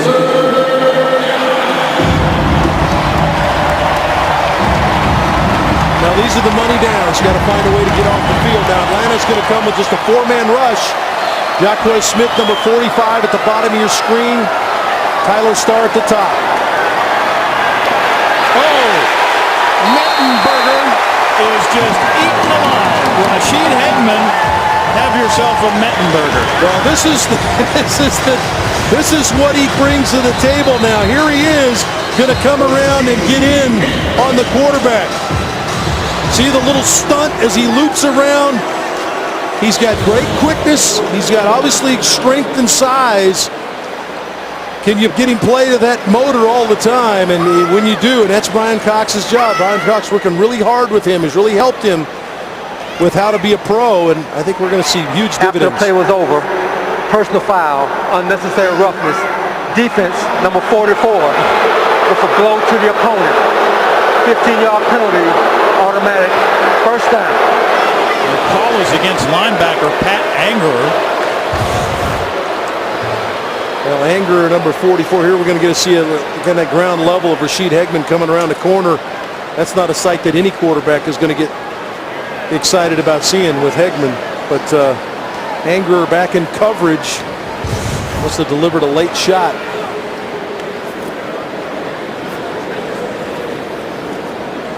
Didn't see it from our vantage point, but we don't see them all from up here. Minute 29 to go, third quarter. So the defensive unit remains on the field. We talked about Anger and Him coming to the tape, coming back, trying to come back off that microfracture surgery and missed all of last season. Was in Indianapolis and had a bright start to his career, but now trying to rebuild one here with Atlanta. Mettenberger standing tall in the pocket to Michael Preston. That's shy of a first down, but a nice pickup on first down. Yeah, just a simple curl route against the zone, and boy, Mettenberger really cut it loose, and Preston shot it in there with that big arm. Gain of 8. A little over 8. They're calling it 2nd and 1. He's one of those guys, Randy, when you go down to the field and you're watching warm-ups, you say, wow, he's that guy. You know, the ball just comes out of his hand. This is good for a first down. Up over the left side, Bishop Sankey, the rookie we talked about a few minutes ago.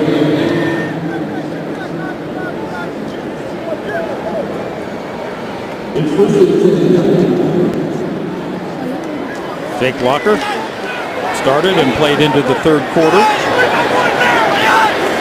for the Titans. And this is Mettenberger, play action over the middle, complete. Another first down. Taylor Thompson, the tight end, on the catch. Not generating enough pressure, letting Mettenberger at 6'5" just stand there and throw it. And Kenny Wisenhunt really likes what he's seeing out of his rookie quarterback. Saw two familiar faces there. Ken Wisenhunt, of course, Augusta native and played at Georgia Tech. We also saw Mike Mularkey, who's on Wisenhunt's Tennessee staff. He was here with the Falcons in Flowery Branch. That's the end of the third quarter. The score, the Falcons up 17-13.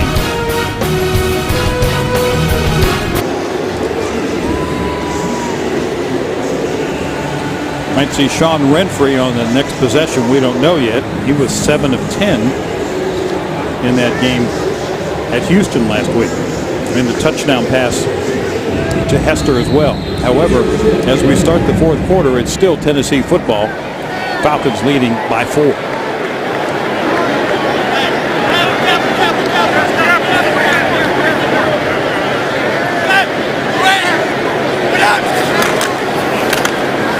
Sankey after the handoff from Mettenberger. Down to the 41-yard line.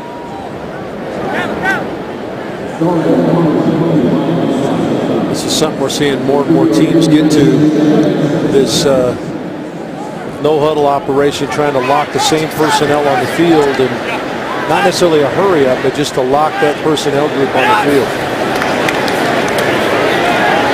Mettenberger had to unload it, and he's got Thompson again. That's one of his favorite targets. There is a flag down. The ball would be marked at the 24-yard line if it holds up. Was a heck of a throw by Mettenberger with a defender in his face. Looked like Robert McClain coming on a blitz. Holding, defense, number 26. That penalty is declined. The result of the play is a first down. Penalty on Josh Wilson. Yeah, playing some corner. Josh will be a backup corner on this team, but his job is he's trying to battle for that nickel spot with Robert McClain and Javier Arenas. That was the 5th gain of 10 or more yards for the Tennessee offense in this half. Sankey the carry on a 1st and 10 play from the 24. Need a big play from somebody here, Arch, or at least something to put the pressure on the Tennessee offense. 2nd and 7. This defensive unit's got to find a way to force a third down and then get off the field. And the first way to do it is to stop the run, which they did there. And Mettenberger has to buy some time. He's on the run, and that is over the head of the intended receiver, Sankey. Now, we talked about Locker out of the pocket, and really it's something he does extremely well, and not necessarily the case with Mettenberger. Good pressure this time by Atlanta. Good push up front. Robinson pushes to the inside, and Tyler Starr as well, but Mettenberger out of the pocket's a different story. Not that he's not a decent enough athlete to make the play, but that's just not something that he necessarily wants to do, where Locker embraces those opportunities. Well, the former Oconee County High School player is looking at 3rd and 7 from the Falcons' 21. A 2-man pass rush for the Falcons here. One of them almost got there toward the end, and that is thrown away by Mettenberger. I don't think I've ever seen this. You're only going to see 2 guys come. It's going to be Robertson here, right here, and Starr right here. Those are the only two guys that are going to rush. Everybody else is going to drop off. Hagman drops off. You got 9 people in coverage. And you can understand why Zach couldn't find anybody to throw the ball to, and he finally threw it out of bounds, threw it out of the end zone. 39-yard attempt, Travion Robertson, the guy who was the closest to Mettenberger. And the Titans started to line up for the field goal attempt. However, excuse me, gents, there's a pack of zebras in your way. I don't think you can do this right now. Well, Travion, as you mentioned, Travion Robertson almost got there. 2 good rushes by Travion Robertson in back-to-back plays force incompletions and now field goal opportunity. Travis Coons made one from 50 against the Saints last week. Under Brett Kern will hold. And this is a 39-yard attempt. Last one bounced off the right upright and went through. This one is true. So Tennessee closes the gap to 1. 13:35, fourth quarter. Con Bonani getting ready to kick it off to Eric Weems, who is again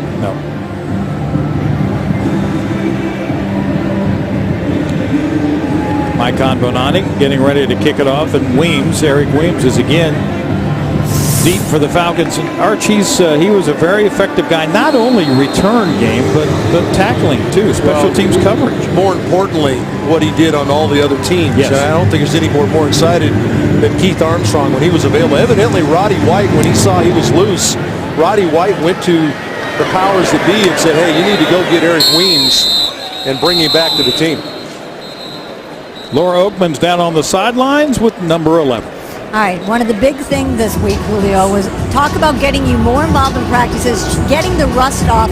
I mean, you tell me, I'm looking at you, and we all saw you on that 52-yard touchdown. Is there any rust on you anymore, Julio? Oh, yeah. There's still rust on me. I got to continue to keep getting stronger.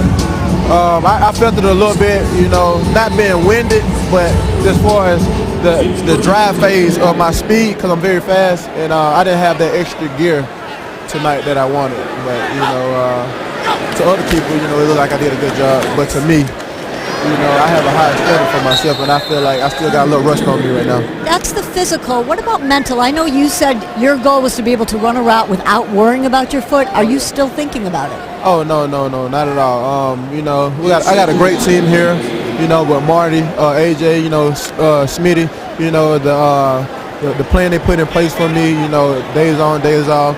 Now they adding a little more workload to me. I mean, I think they did the right thing, man, and I just feel great right now. Every player I've talked to who's ever taken an extended period of time off has said, of course, they'd rather not, but they also say there's things you learn by watching you never knew while you were playing. What did you learn by watching last season? Man, I just missed it, and just I wasn't able to be out there with my team. That's what I learned the most. This team depends on me, and I need to be out there for them. When this offense is clicking like we saw tonight, which wasn't happening last year, what is it? What is it that you guys have to do to make it like 2 years ago? Everybody just got to stay healthy. That's the main thing. I asked Roddy after when we got out. I asked him, hey, how you feel? He says, I'm healthy. Matt's healthy. Harry, Devin, all our offensive linemen and stuff. Hopefully we get those guys back. We went down with Sam, but everybody's healthy, man. That's the key to getting in that first game, and everybody's healthy. How much fun are you having watching Devin? Oh, man, it's awesome. I mean, that guy, you get him in space, there's no limit to what he can do. And especially he's going to help us tremendously with field position, kickouts, and kickout returns and punts, punt returns. Julio, I know you didn't feel great, but boy, it was great watching you tonight. Have a healthy, terrific season. Thank you. Thank you. Guys, back up to you. Thank you, Laura. If he has another gear, you might need a checkered flag to slow him down instead of a whistle. Well, you heard me say he laid 4.4 on the guy. It's 4.4 in the 40. He does have the ability to get to 4.3, 4.33. So I thought I saw that. I thought that 7/10 of a 7/100th second he didn't have. Oh, Bosher booms one back to the 10-yard line, 66-yard punt. Malachi Goodman. And the coverage by Malachi Goodman and Eric Weems down there. 66 yards in the air, and then crunch time. That's a sandwich, a Titan sandwich. 17-16 Falcons. Field level for you at the Georgia Dome.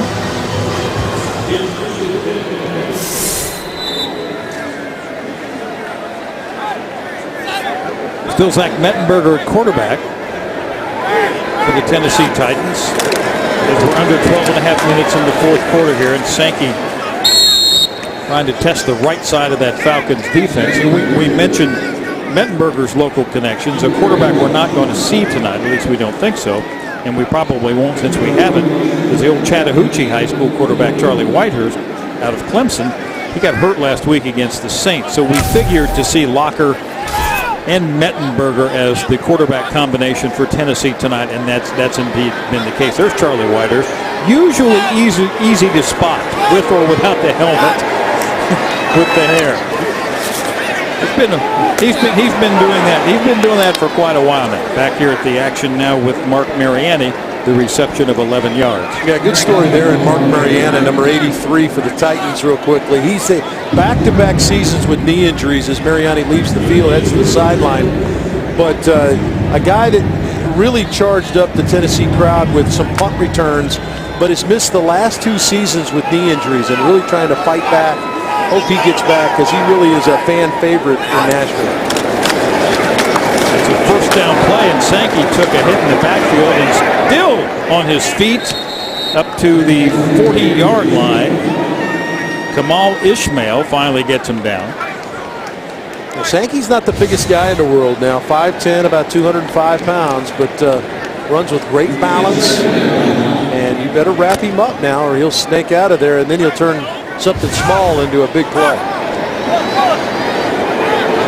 Trubisky is wide to the near side here. As Mettenberger looks at a 2nd and 9. Fakes to Sankey. Steps to his right. Has an open man. A bit underthrown. Catch is made, however, and that is Chase Kaufman. Sound familiar? Former Falcon. Well, Atlanta decided to drop Jacquez Smith off in coverage, number 45, and Pat Anger. They just don't get enough depth. And if Javier Arenas is going to run man coverage with the corner, then somebody's responsible for that sail route, that little corner route out of the tight end. And 3 defenders didn't go with the play. Catch by Kaufman gives Tennessee the first down. 42-yard line. Here's Sankey again, running hard. Taken down inside the 40 at about the 37-yard line. Tim Dobbins, the linebacker, on the tackle there. I love Chase Kaufman's hometown, Peculiar, Missouri. And his career has been peculiar. Yeah, well, a little bit. You're right. A guy had a really good career at the Missouri and came out, and everybody thought this was the next great pass-catching tight end in the league, and he just hadn't been able to stay healthy and stay on the field.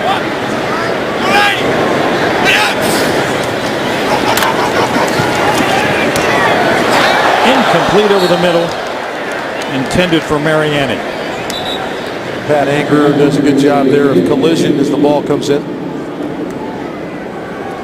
This half has pretty much been Tennessee controlling the ball and the clock, although of course Atlanta still has the 1-point lead.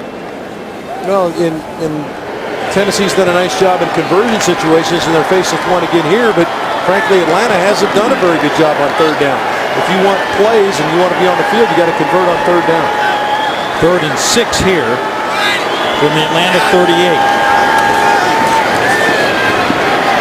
Pass rush did not get to him. He did find his receiver. There's a flag down on the play. Michael Preston made the catch. Yeah, Michael Preston, a big receiver, 6'5", 220 pounds. Holding, defense, number 52. That penalty is declined. The result of the play is a first down. Penalty against Tim Dobbins. By the way, Preston is from that hotbed of talent and powerhouse Heidelberg College. Here's Preston at 6'5", does a nice job of starting inside, got Javier Arenas to bite on it, and then broke back to the outside. It's just northwest of Mansfield if you're interested. I knew you'd know. 9:13 on the clock in the fourth quarter now. Mettenberger had defender in his face. That was intended for Preston.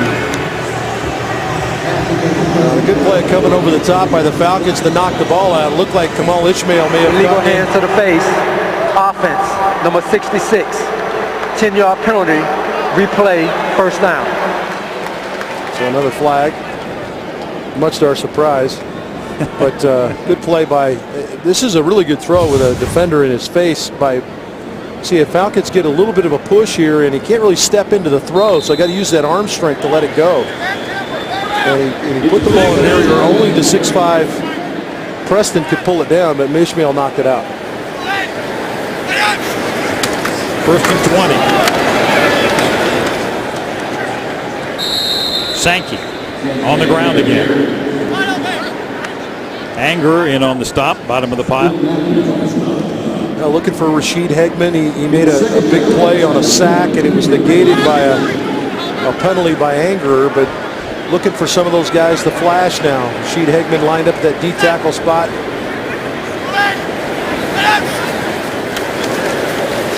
Second and 16. Pocket holds up. Mettenberger finds his target, and it's Mariani again. You can see why they're so excited about Mettenberger. You give him enough time now, he is going to slice you up.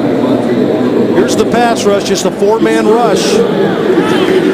Both the edge guys get knocked to the ground and covered up by the tackles, so they're out of the play, and Mettenberger had a nice time to let it go. He's 5 of 5 on this drive, looking for 6 for 6. Rolls right. He is 6 for 6. And again, his target is Kaufman, and he is down almost to the 5-yard line. A number of blown assignments here in some of the underneath coverage. We talked about Kaufman's catch on the play about 3 or 4 plays ago. Here's another one where he's just wide open and no one in the area. So trying to figure out some things. You got Pat Anger on the field as a linebacker. Dobbins on the field as a linebacker. Toss to Sankey. Trying to get to the corner. There's a flag down. He stopped short of the goal line. And we'll have to let them sort this out after the penalty. Holding, offense, number 86.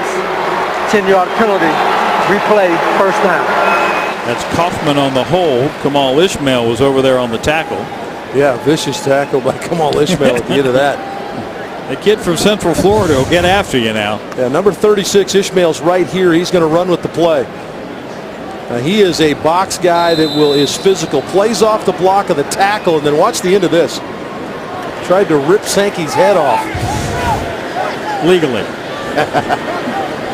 No, this is football. It is legal.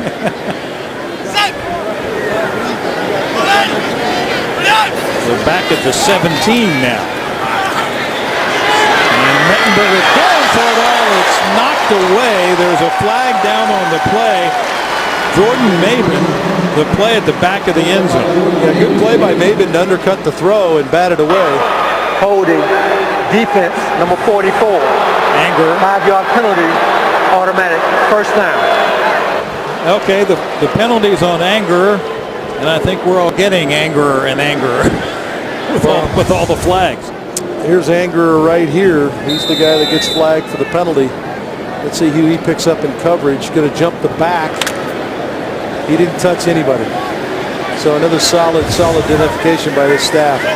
This staff's in preseason game 2, or preseason game 1, not preseason game 3. 8th penalty of the night on the Falcons. So back to a 1st and 10 situation. After the previous penalty had changed that, Sankey just inside the 10-yard line. Yeah, I might have been talking about Maben. Yep, right there. Grabbed the shoulder, and evidently the communication between the official that called that and Jerome Boger was messed up on the number, missed it by 20. That gave us a chance to use the word Anger. At least he got the right jersey, right color jersey. 12th play of the drive. Here's Sankey. Nice move, got him a couple more yards, but then he is wrestled to the ground. Trevion Robertson in there, and there's our man Ishmael again. Yeah, we've mentioned a couple of names a number of times in this drive in positive ways, and Ishmael, one of them right there, number 36, physical player, 7th round draft pick from a year ago, played some on special teams late in the year. And Travian Robertson, who they've been kind of waiting to come on, the D tackle they drafted late in the draft a few years ago out of South Carolina. Devontae Glover Wright is checked into the Falcons secondary on a 3rd and 5. Mettenberger underneath, incomplete, and a flag down.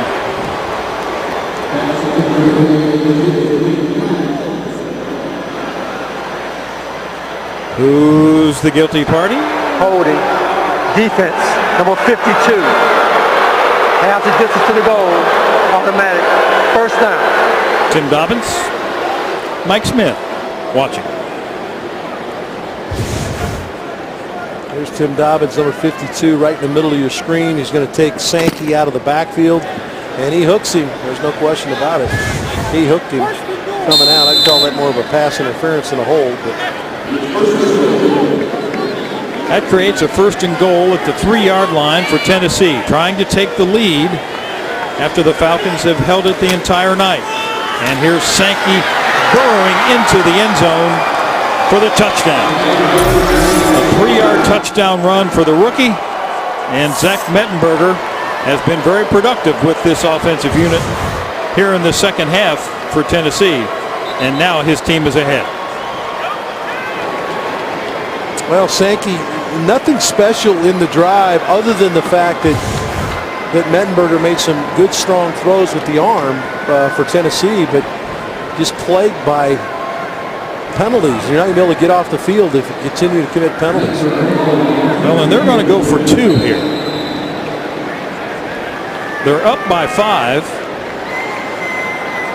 And so here's Mettenberger. He's got Kaufman to the right. He's got Sankey with him in the backfield, and there's Sankey with the ball trying to get the 2-point conversion, and he got it.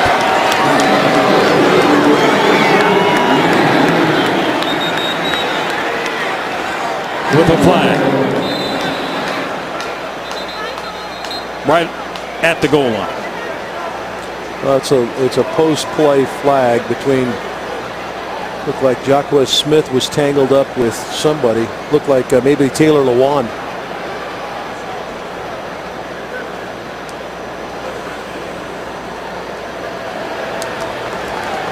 He's giving the hook sign. Maybe they're throwing somebody out. Looks like it's really well defined, though. This crew really has a pretty good idea what they want to call here. After the play was over, personal foul, unnecessary roughness, defense, number 45, with a blow to the head of the opponent. For that action, number 44 is disqualified from the contest. Well, that would be 45, Maurice Higgins. Said the penalty was on 45. They threw Hanger out. Well, Higgins is gone. Both times it was Sankey getting it done on the ground for 6 and then for 2. And then, as you said, the penalty was after this play. Atlanta CW69 is sponsored by Kia. Visit atlkia.com to learn more. And by American Family Insurance. Your dream is out there. Go get it.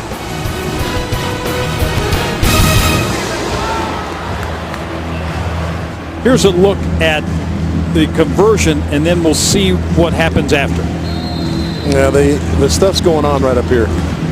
Watch the shot to the face by Jacquez Smith right there. Top of your screen, right side. Yeah, right actually got a pretty good lick on him. And there's Jacquez Smith headed to the locker room. And there's a guy that's trying to battle to make this team. And when you lose your temper like that, that's not going to bode well. Weems watched it go out the backside of the end zone. The guy who took the pop was Taylor Lewin.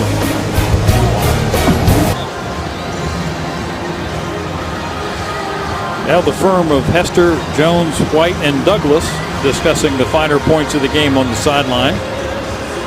As the Falcons trail here 24-17 with 5:45 to go in the fourth quarter in what's been, shall we say, a flag fest so far. More on that in a few seconds. Josh Vaughn now at running back. Sean Renfrey, the quarterback for the Falcons. Renfrey's first appearance, and here goes Vaughn with room over the right side. first down and more to the 38-yard line. We mentioned those flags. To get outside there, Randy. Oh, absolutely. And there's what you were talking about, the flags.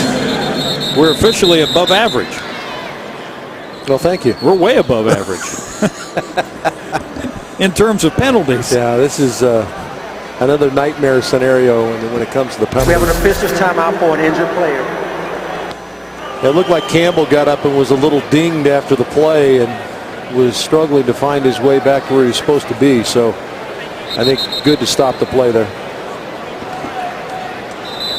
Don't forget, Falcons fans, a new Atlanta Stadium's coming. Seat selection will begin early 2015. You can learn more about the ways to secure your seat in the new stadium. NewAtlantaStadium.com/waitlist. Don't miss your chance to be there from the very beginning. We've got Campbell to the sideline, and Renfrey has got time to throw, and he's got Boldevine down inside the 40-yard line. Geraldo Boldevine. Boy, it's fun to watch this kid play. He doesn't have great speed. He's got excellent size, and he just seems to know how to get open. Got a great feel for the route, deep in route, and a well-thrown ball by Renfrey.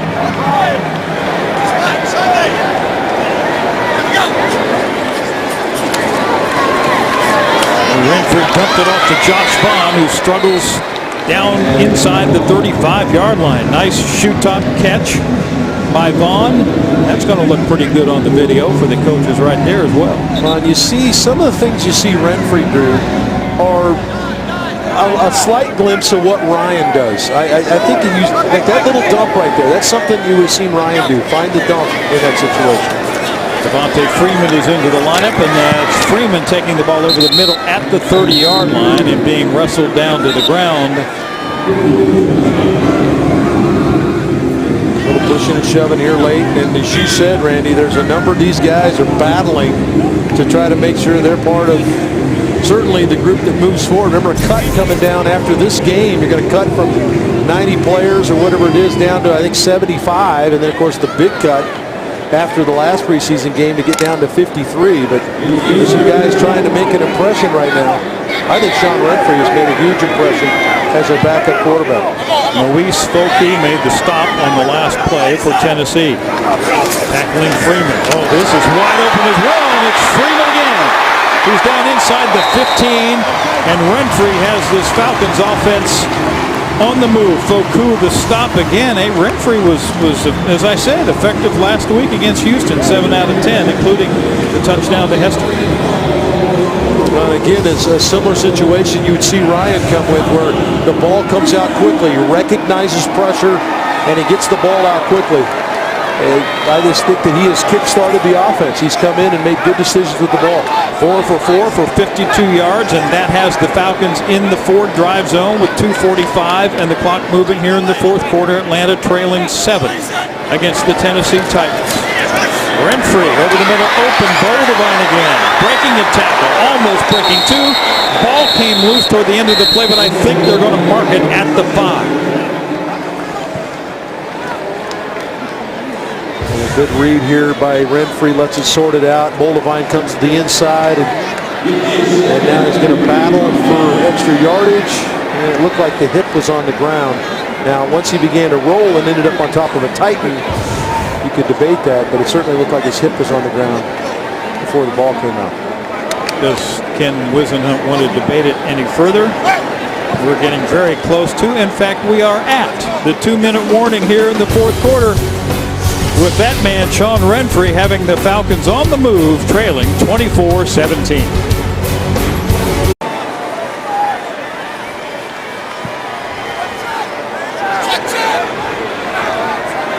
Second down play.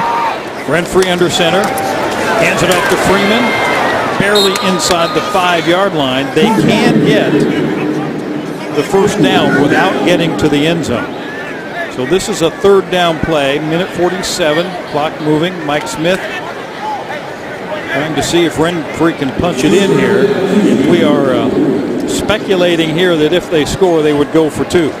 Well, Tennessee in this situation, if Atlanta spreads them, which they're going to do, has liked to come with pressure. Let's see if they want to come with pressure and force Renfrey on a quick throw. Here's a shotgun. You see the defender moving up here, looking at it like they may come. Here they come. He gets rid of it to the corner. Diving effort made over there by Boldevine, but to no avail. And this time, no flag. Well, they jumped into a sellout blitz and played man across the board. So you got Boldevine one-on-one. It's a good selection of who to throw the football to with Renfrey, and I don't know how you don't get away. How they don't call that. If you've called pass interference all day long, how that wasn't pass interference, I have no idea. The defender was Winston Wright, a free agent rookie from South Dakota State. You saw Mike Smith signal for the timeout. They want to decide what they'll do here to give us a chance to take a look at our SunTrust shining moment of the game. It involves Matt Ryan to Julio Jones, breaking away, 52-yard touchdown. Well, you saw everything that Julio's about right there. The size, the strength to catch it, the strength to break the tackle, and then the great speed to finish. That's our SunTrust shining moment. And don't forget, Julio Jones' crew chief, that would be Julio Jones, said he had another gear that he had yet to go to. We'll see what the Falcons go to here for a play on 4th and 2. Well, remember, Tennessee, their orientation defensively is blitz. Let's see if they play off here and play coverage. Atlanta looking to try to pick up the first down, maybe. Josh Vaughn, the back, fake to him. Renfrey to throw to the end zone. There are flags on this one as the ball falls incomplete. Julian Jones, who had a nice catch last week down the right sideline against the Texans, was the intended receiver.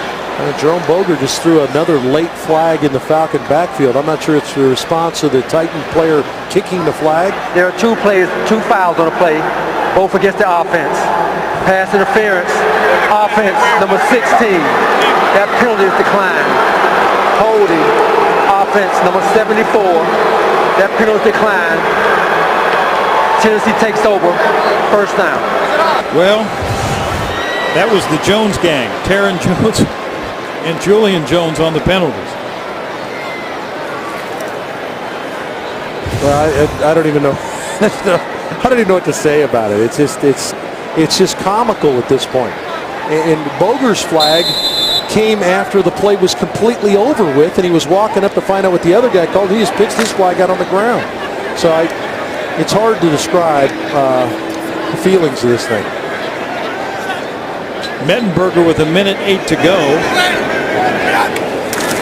Figures to sit on the ball and the lead and give Tennessee the win as the clock winds down. Although the Falcons will try to save as many seconds as they can. Antonio Andrews on the carry right there for Zach Mettenberger's offensive unit for Tennessee. Don't forget to stay tuned for Falcons Inside the Locker Room following the game. David Archer's heading downstairs along with Wes Durham.